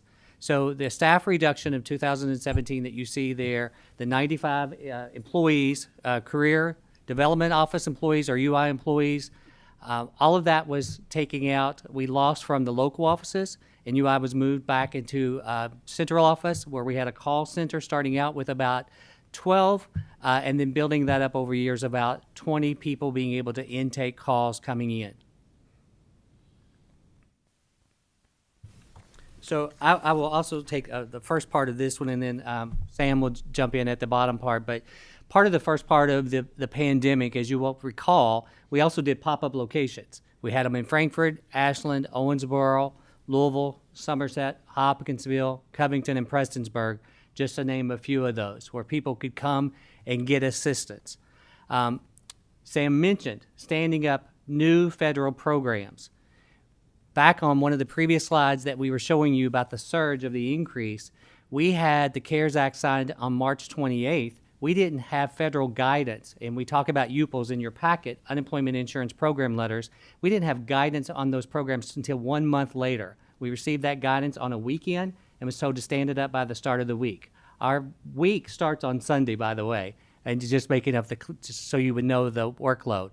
So it was a time frame like no other, as the Secretary talked about. The surge of the claims, trying to get staff safe, trying to make sure that we were managing the workloads, and also trying to stand up a system that could manage all of those programs and through our intake currently. And Sam, I'll let you finish up this slide. You're on mute, Sam.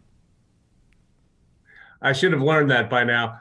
Thanks, buddy. So as you can see, obviously quite a few federal programs coming into existence all at once, large influx of unemployment insurance claims, large amount of filings under the new federal programs. And as Buddy mentioned, we didn't receive a whole lot of guidance on on how to administer these new federal programs for at least a month following the signing of the CARES Act. Now, one of the things that we did receive was some guidance from USDOL related to flexible staffing.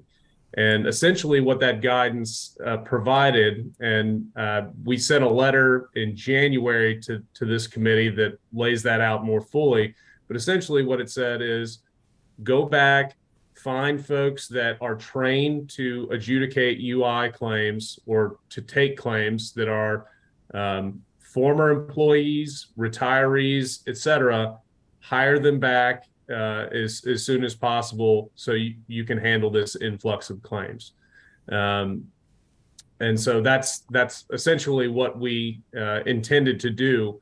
And of course, the amount of claims, as you saw from our earlier slide, what was indeed overwhelming, as I'm sure you're all aware.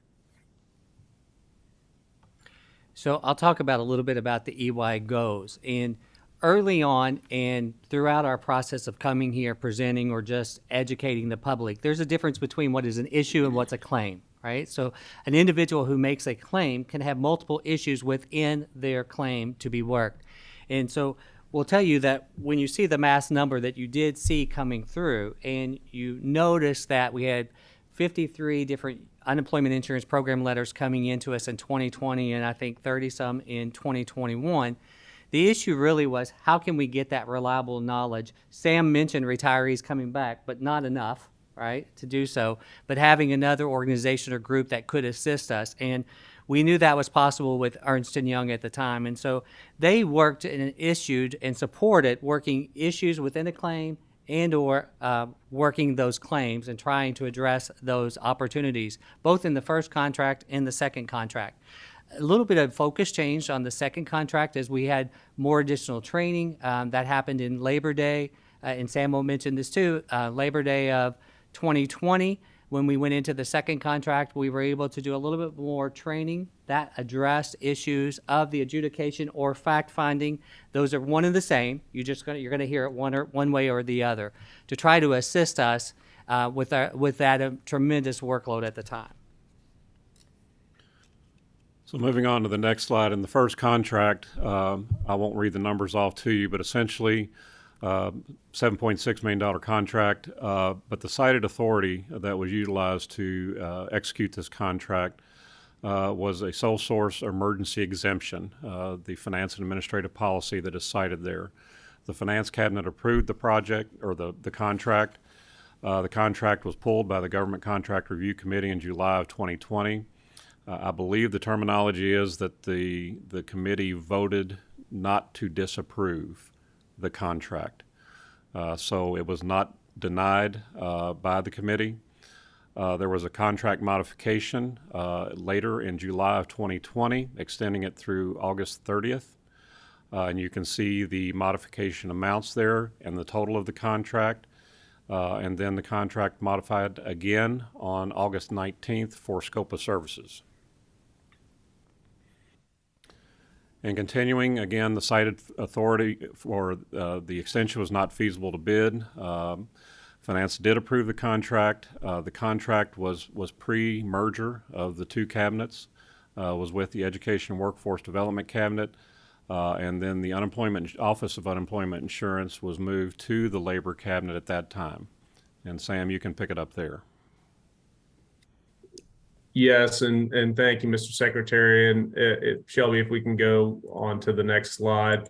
Obviously, once the Unemployment Insurance Office had been moved to the Labor Cabinet, and we saw that there had been a need for additional support from Ernst & Young, we entered into a second contract. The contract amount obviously is on your screen, and you can see that that was approved as a not feasible to bid contract. We had Ernst & Young doing a significant amount of work for us. They did have expertise in the field. They were obviously working with our teams. Again, finance approved that contract, and it went before the Government Contract Review Committee, and they enabled the contract to proceed.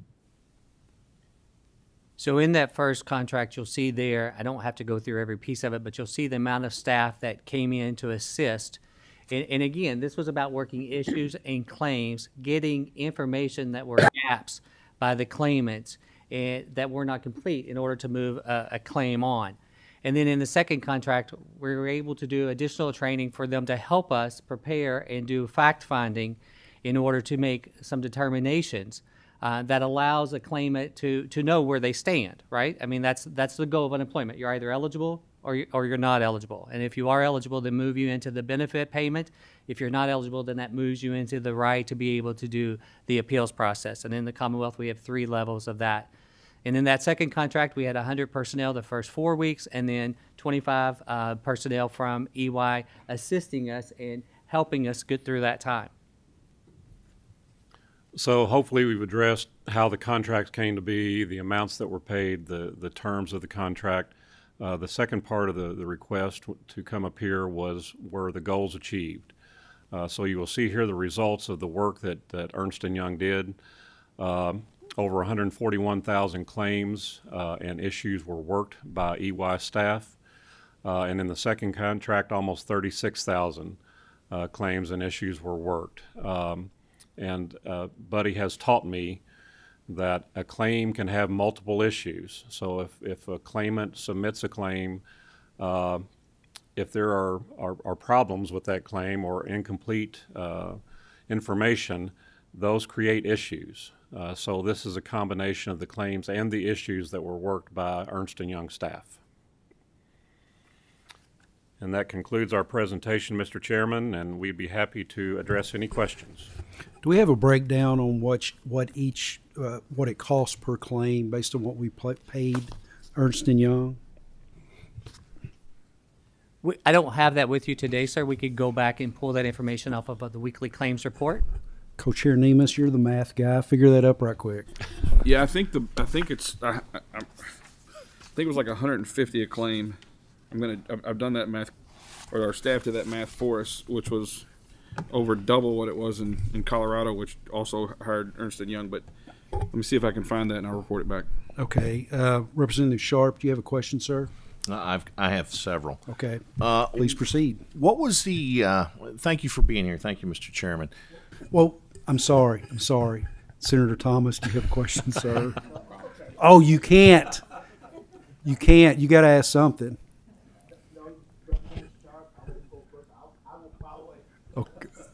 Okay, I'm sorry. Representative Sharp, please proceed. Thank you, Mr. Chairman.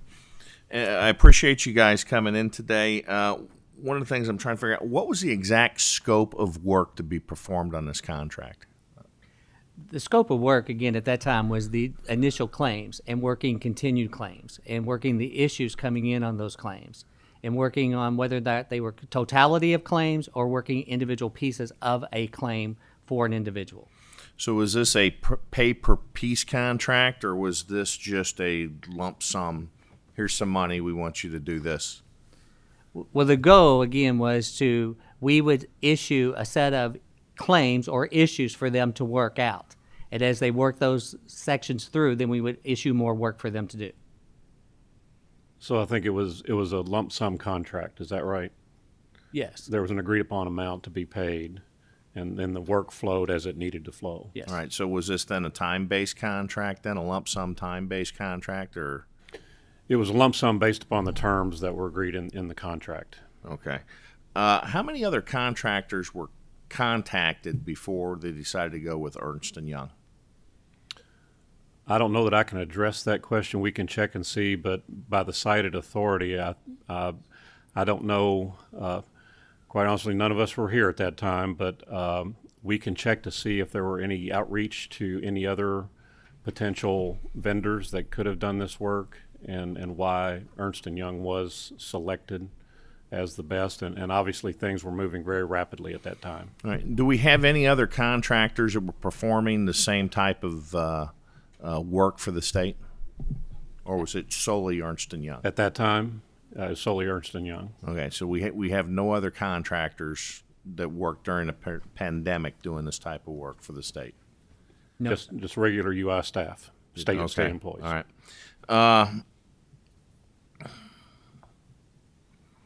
I'd like to get a copy of the contract where it has the scope of work to be done, and I'd like to see the invoices that were paid out. Could that be provided? Absolutely. Okay. Yes, sir.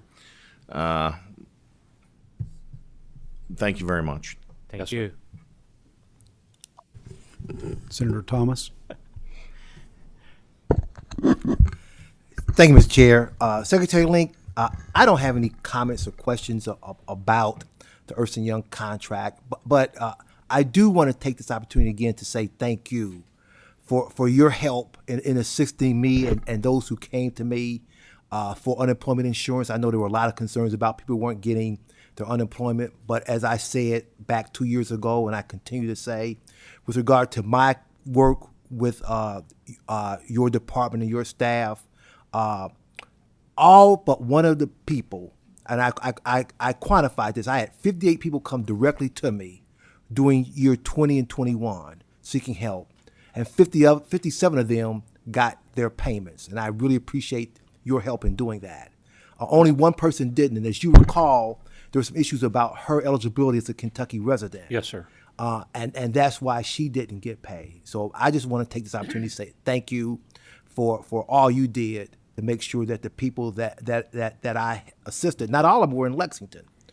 Some, were, as you know, were outside of Lexington. Sure. To make sure they got their unemployment. So I really appreciate that. Thank you for that, but the credit goes to Buddy and his staff, the Office of Unemployment Insurance, and a lot of our career development office staff across the state. They were the boots on the ground. They're the first line that were dealing with these claims. So we appreciate that as a cabinet and as the Office of Unemployment Insurance and Career Development Office. We appreciate that comment. Can you all briefly discuss the with fraudulent claims in general? Do you have a total amount that was lost due to fraudulent claims? Are there court cases pending on any of these folks? And then the other side of that, the employees who were found to have violated the law, why weren't they prosecuted? Where are those employees now? I'll just start off by saying, Mr. Chairman, that in terms of fraud, obviously there have been numerous media reports, and you as legislators know that was a significant problem very early. And the cabinet and the office took steps to change the PIN numbers, to change the way people got into the system. But we went even further and implemented a program called ID.me that has multi-factor authentication, and I would venture to say it has almost totally stopped fraudulent claims. Regarding more of the specific details that you ask about, I'll defer to Buddy and Sam from the programmatic side and from the legal side.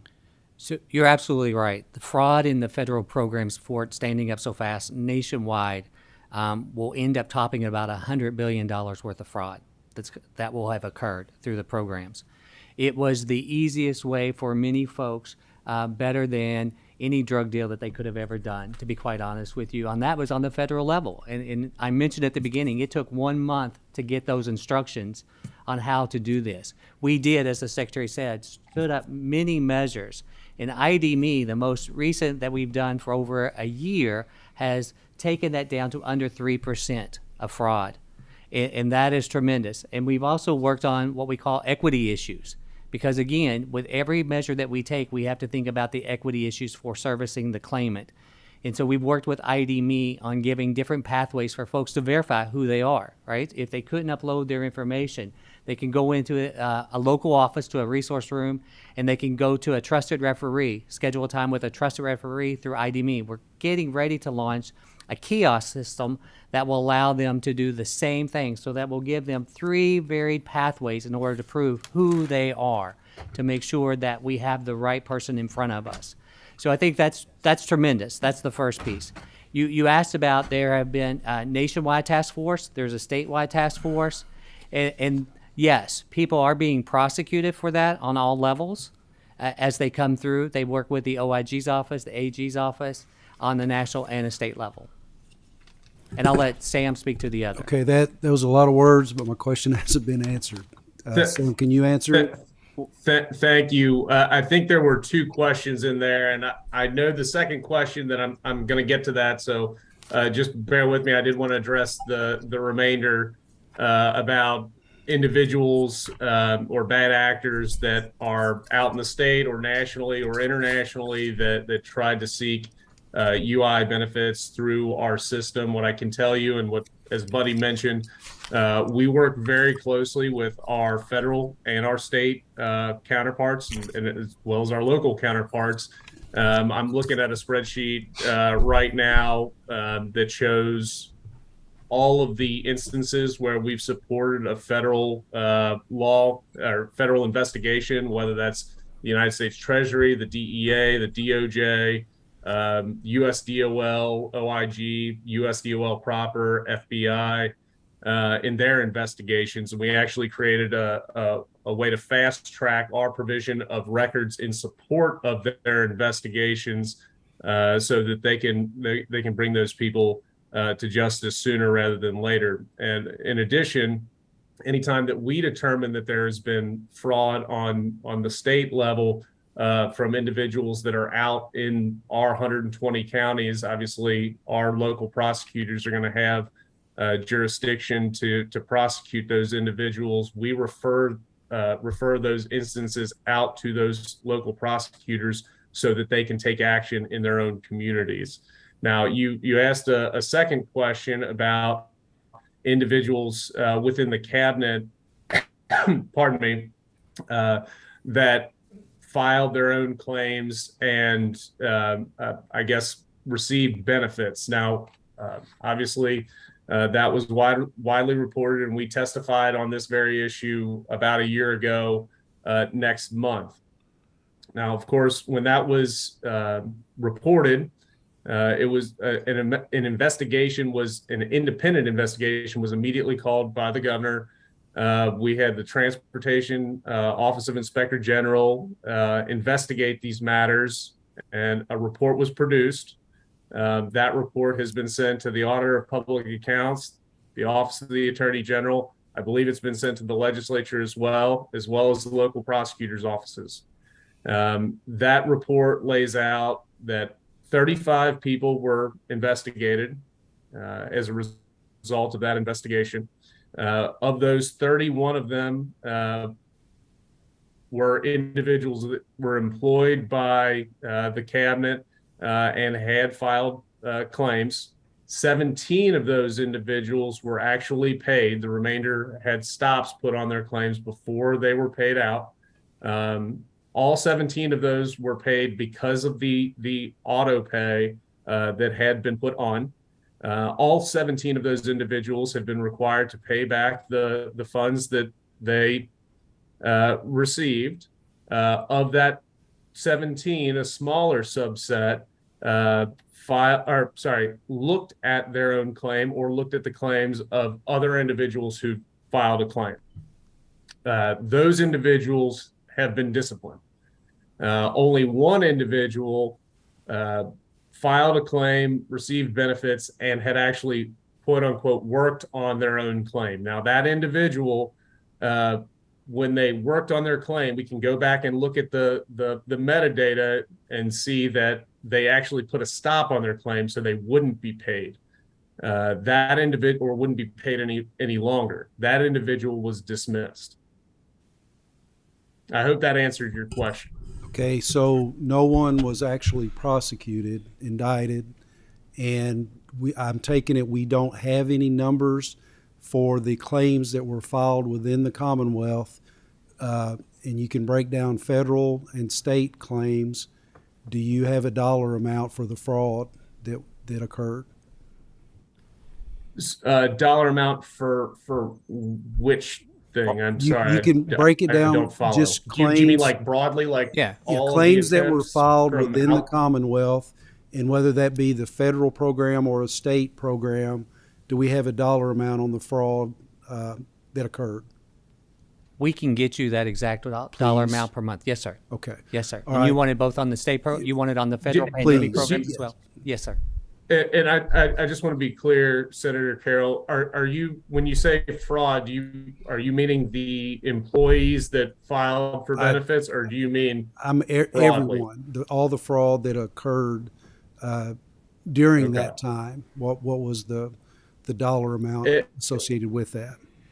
Yes, sir. And one thing I do want to be very, very clear about is these brand new federal programs that were established allowed individuals to file on a second and or part-time job. So I want to make sure that when we talk about fraud, we're talking about individuals that tried to get unlawfully get into our system or filed under an alias or whatever, and not the individuals that may have worked in the cabinet and believed in good faith that they were filing a claim on a second and part-time job, which some of the individuals that we mentioned did do, but were ultimately not paid. Okay. Co-Chair Nemus, I'm going to allot you the remaining time. I think Senator Nemus has a question or two, and I'm not going to take. Yeah, you his don't want to time. be cut out of the Right. will, so I get that. Senator Nemus. Thank you, Mr. Chairman. I think he understands that I'm a little more familiar with the subject than most here. And I'll be quick. I could talk on this all day. But Secretary Link and Director Hoskins, I appreciate you being here and taking the heat because it was put on you after you were handed the aftermath. So, but there's some things that were said that I need to clarify. First of all, Ernst & Young was maybe nationally recognized, but they had nothing to do or any knowledge of Kentucky's law. And one of the biggest problem we had with Ernst & Young is they were not qualified by the feds to do other than basic things, which was just to receive a call and get the basic information, which we could have had our LRC do, who offered to do that. And it was late in the game when the cabinet actually asked the feds to allow them to do some things that the feds had to give permission to do. Mm-hmm. So saying they were qualified was not quite right. Okay. Another thing that was stated that really means nothing to the contract is half the offices were closed by the previous administration for good reason. We won't get into that because we don't have time. But the other half were closed by this administration. And if they hadn't been closed, they wouldn't have been operational during COVID anyway. So that is moot. That's something that we shouldn't even bring up. It's kind of like a casting blame that has nothing to do with this Ernst & Young contract. I'd like to see if they agree with that, or if they have a comment on that. Well, after I get done, I like to whatever you want to say. Well, that's been lobbed 100 times. I just want to make sure they agree that that's not a legitimate point to be made. You can finish. We're Okay. taking notes. And whether offices are open or not, the first half the people were put in Frankfurt, so it wasn't a loss of all the employees. And the biggest problem that we had during that time was not answering the phone. And part of that wasn't answering the phone because it was shut down because of hacking and because of fraud. Mm-hmm. They just wouldn't respond to people. Mm-hmm.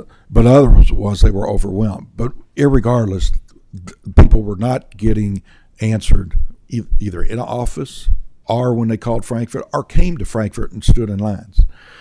So the federal guidelines, I know that was a problem because they were just not forthcoming. Mm-hmm. The computer system's another thing. Part of it was hacked, and that's a good reason that I'm pushing for a Kentucky Cyber Center. That's off the subject. Sorry, Mr. Chairman. But once again, you're talking about the old system. CNN did a story that Governor Beshear won didn't accept the money back in 2009 or so to put in a new system. Governor Bevin already had an RFP to get a new computer system, just wasn't up and running. So that is somewhat a legitimate that you ran into, or your predecessor ran into a computer that wasn't able to handle the system. Mm-hmm. So when the LRC offered to help and the others offered to help, and we went to Ernst & Young, who couldn't do any better than what they could, and we paid them millions of dollars. That's why we're here. Why did we do that?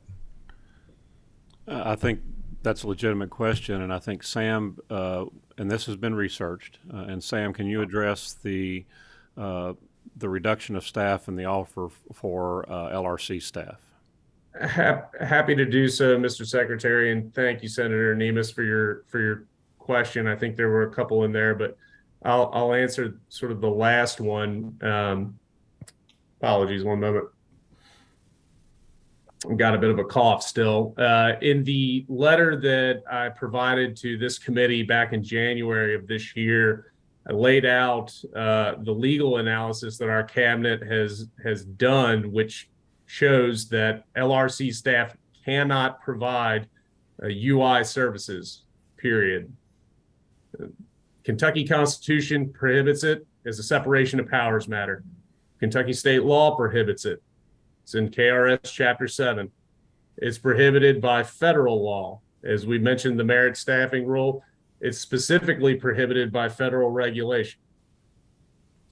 even if we moved away state law and if we moved away federal law, we still would not have been able to adequately train those individuals without pulling our UI staff away from their ongoing duties and have them trained up, which the estimate that it takes to have an individual fully trained to do UI related work is 6 months until yes, essentially I'm January going 1. to cut you off there because you answered the question in detail and you're going further. But Ernst & Young wasn't qualified to do what was needed other than what could have been trained of just taking the first phone call and saying, you're so-and-so, you were hired here and you were let go here and that kind of stuff. The training that was needed, Ernst & Young didn't have the qualifications to do either, and by the federal standards, were not given approval to do it, even if they were trained to do that. So I appreciate your answer. And another thing that we were talking about is the offices that were opened up throughout. I want to make sure that Representative Sharp is credited for that because it was his bill that did that. And then also I have to give a shout out to someone that helped the legislature tremendously during that time was Morgan Eves. Yes. So that's that. We miss her very much. Yes, we do. But Shelby's. I start saying, but we have a good person that you'll get to know right over on the other side of the secretary. And Representative Nemus, I think, had a follow up. Yeah, I would say Morgan, Ms. Eves did a great deal as well, and a number of other people also, and some in the governor's office that were very helpful. And I'm glad that the governor made the transition to the labor cabinet because I think it got a lot better when that decision was made. But I do want to note there was no in-person availability so for someone to file a claim from March 2020 to April 2021, correct?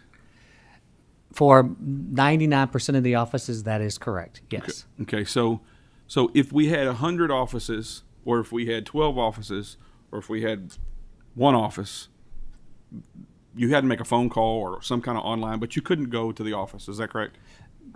You said the offices were not open. That is correct. Right. We did the pop-ups, but you're correct about the office. Yes. So I don't understand why the administration keeps lobbing a bomb at the previous administration, saying he shut 12 offices down, when those offices would have been shut down anyway. So you agree with me, don't you, that whether those offices remained open or not had no consequence for well over a year from the first COVID incident in Kentucky? You agree with that? I will say that I agree with you that we did not have enough volume to take care of those, whether they were here in Frankfort or in Bullitt County, Kentucky, or Jefferson County. Yeah, that's not my question. Okay. What I'm saying is whether all of the offices were remained open and Governor Bevin didn't shut them down or not, that had no consequence, at least for the first 13 months. Representative, I think I can answer part of that question. And I think that the significant piece here is not just the closure of the offices, but the cutting of the 95 trained staffers that provided UI and employment-related services to the Commonwealth at that time. Those individuals, had they been with the Commonwealth during the pandemic, could have provided a significant amount of support. Okay, so of course they were not. Mr. Flynn, I appreciate that. So the office thing is a canard. I wish you guys would stop saying that. Now let's talk about the professionals. Right before COVID, did we need those extra 95 officers? Did we have a backlog right before COVID? You had a backlog of... Well, go ahead, sir. And then the other. We'll let Buddy go, Sam. Yeah, whoever. So, Buddy, you please. Go ahead. I'm just going to say that we still were working claims 3 to 6 months in the rear pre-pandemic. And so when we were talking about, or talk about backlog today, right? So backlog today, we are almost month to month in 2022. We are about 99% completely out of 2020 because some things toggle back and forth. And then in 2021 is the rest of the majority of the claims, and they said in the first part of the year, and that also goes back to Senator Carroll's notice to the fraud that we work. So yeah, and yes. I'm not talking about the fraud. So in January of 2020, month before the first, I think the first one was February 6, 2020. So in January of 2020, it's the administration's position that the delay that occurred, it was pre-COVID, the delay was was out of line of historical precedent, you needed the 95 extra people? Is that what you're saying? I'm saying that, well, as we reported, the claims there were 3,500 per week coming in traditionally. Yeah. And was there a backlog? But to your longer point, than it had been before? But I just need to clarify something to the point. When you look at the historical numbers, right, the way that UI budget runs, and if you look at those numbers in 2019 and goes almost precedently low of one, I don't know, Shelby, you could go back to that slide. That's how our funding runs. So funding has to shrink, and so does staffing, unfortunately, when it's not supported only by those federal dollars. Right there, as you see, what, 141? I'm trying to make sure my progressives are right. Yep. 141, and then you jump up to that higher number, all the way down past the Great Recession. Shrinkage had to occur in order to maintain the office staffing in general. I was a part of the 2017 who made the notices to the career centers. I know when we made that notice and what we had to do, because again, budget couldn't support itself. Staffing couldn't support itself. We could not maintain that level with the shrinkage of federal dollars coming in. I appreciate that, Mr. Hoskinson. I think this was a massive, unprecedented problem. Governor Beshear could not have predicted it. Nobody could have. Correct. But to lob that allegation against Governor Bevin is wrong. It's not right. It's a cheap political point that continues to be made.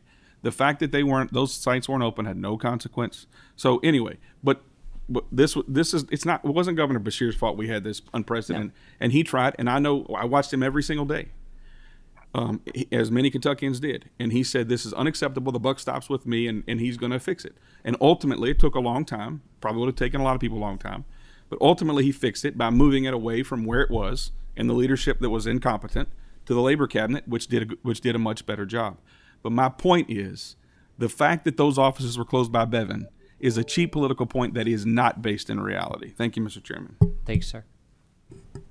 Senator Nemes, you have another question, sir? I just want to say that, Director Hoskins, you brought up something that we overlooked, and it's rare that anyone, unless they work within the unemployment office, understands, is that some of those positions had to be taken away because there was no federal funding, and the federal funding actually takes care of those the personnel in the unemployment office. So some of those positions had to be taken because we had no funding for them. Yes, sir. So most of our positions are federally FFTL.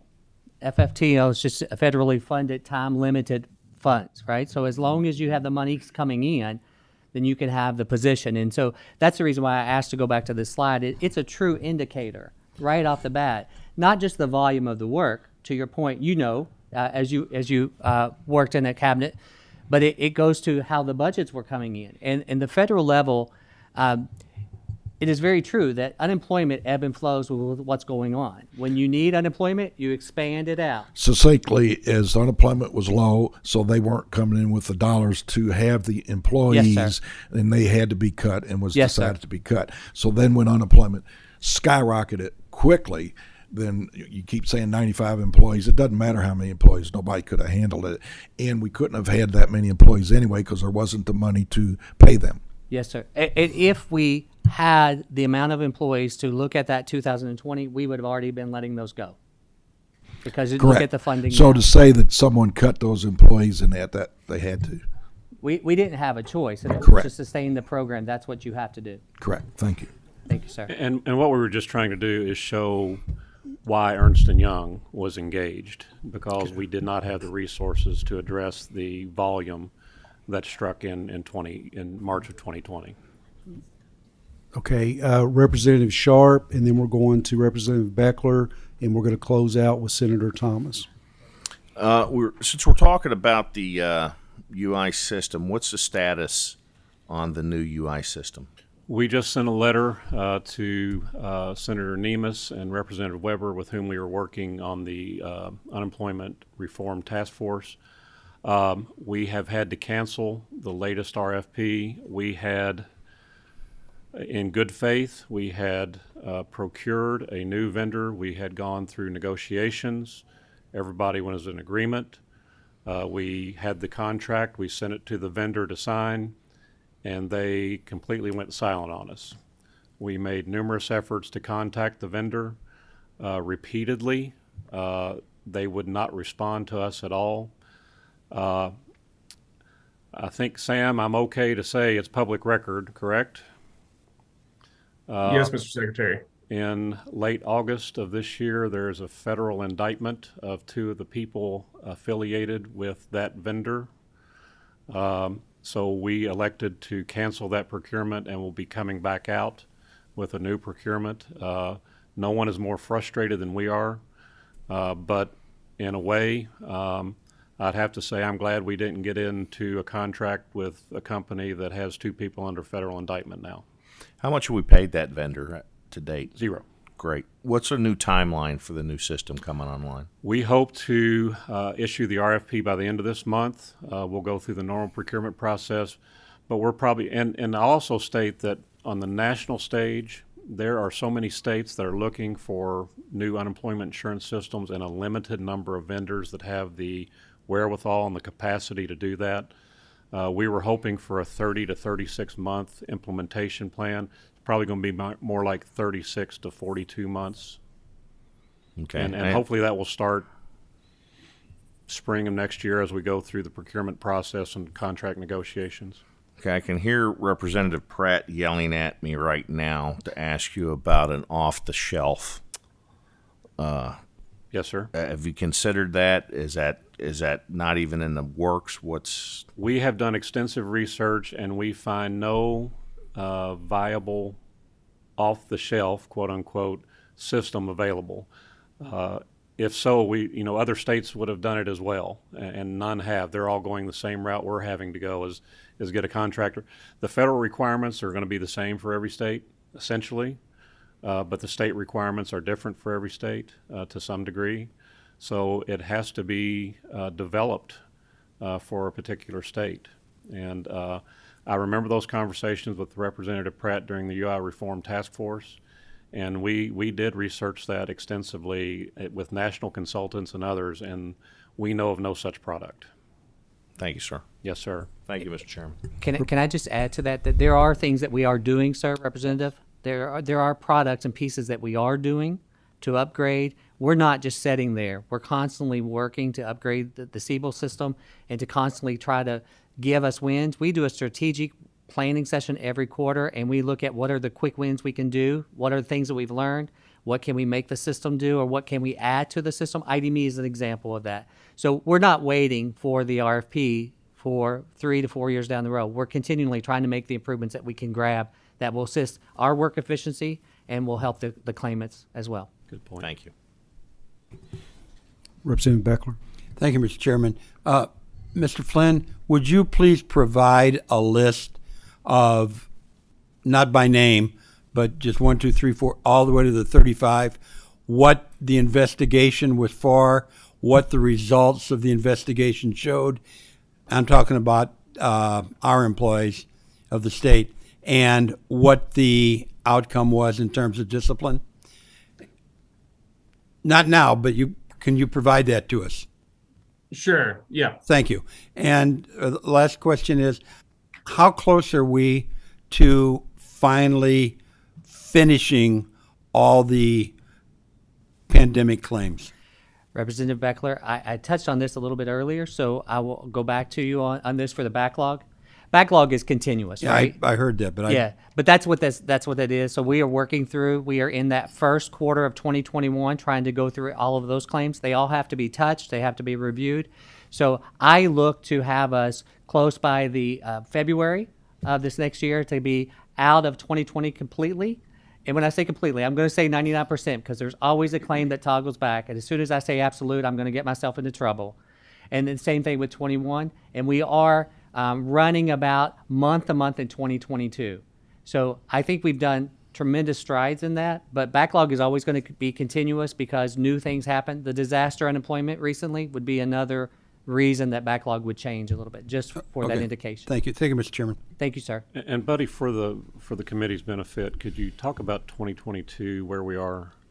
Yes. Just to give you. So 2022 gets worked directly in the field, and by that I mean in the local offices, so that as people are coming in, we've trained fact finders, adjudicators in the local offices to be able to work those claims. So we are really pretty much month to month.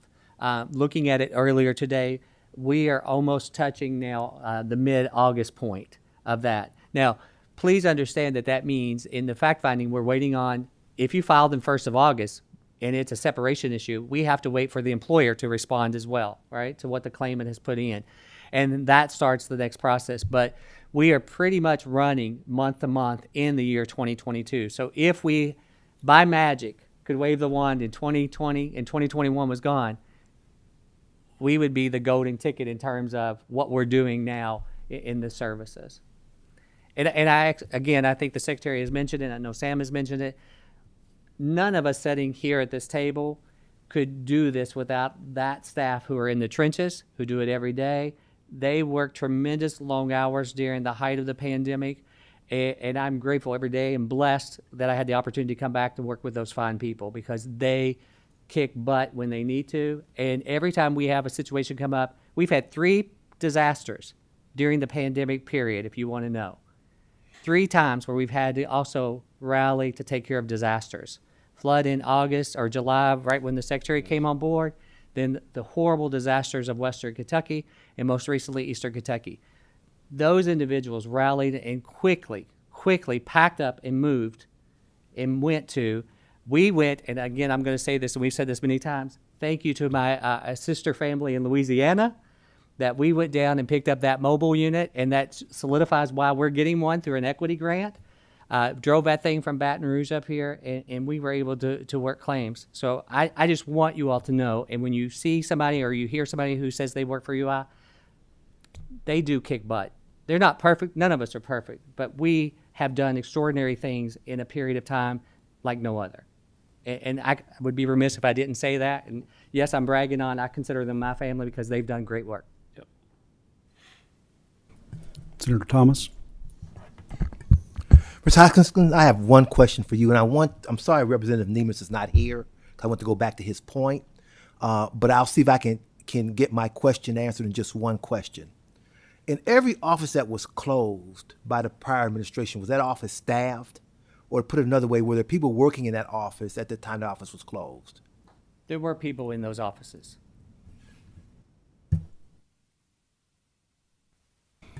Is that it? Okay.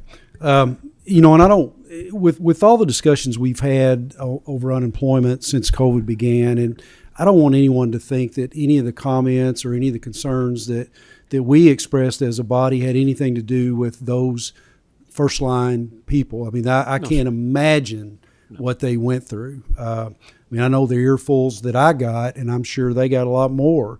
So we respect and appreciate them all very much, and to this day, and it's a tough job and tough times, tough decisions had to be made. I think our biggest frustration was just that there was not a continual progress of things getting better. It was a long period of time when it just didn't get any better, and there was frustration that nothing was being done. And I know transferring to a different cabinet, that did help, and that's when things started to happen. So I think there was some top level mistakes made from the beginning in the way that all this was handled, and too slow to get it to the right people to get the process started to fix it.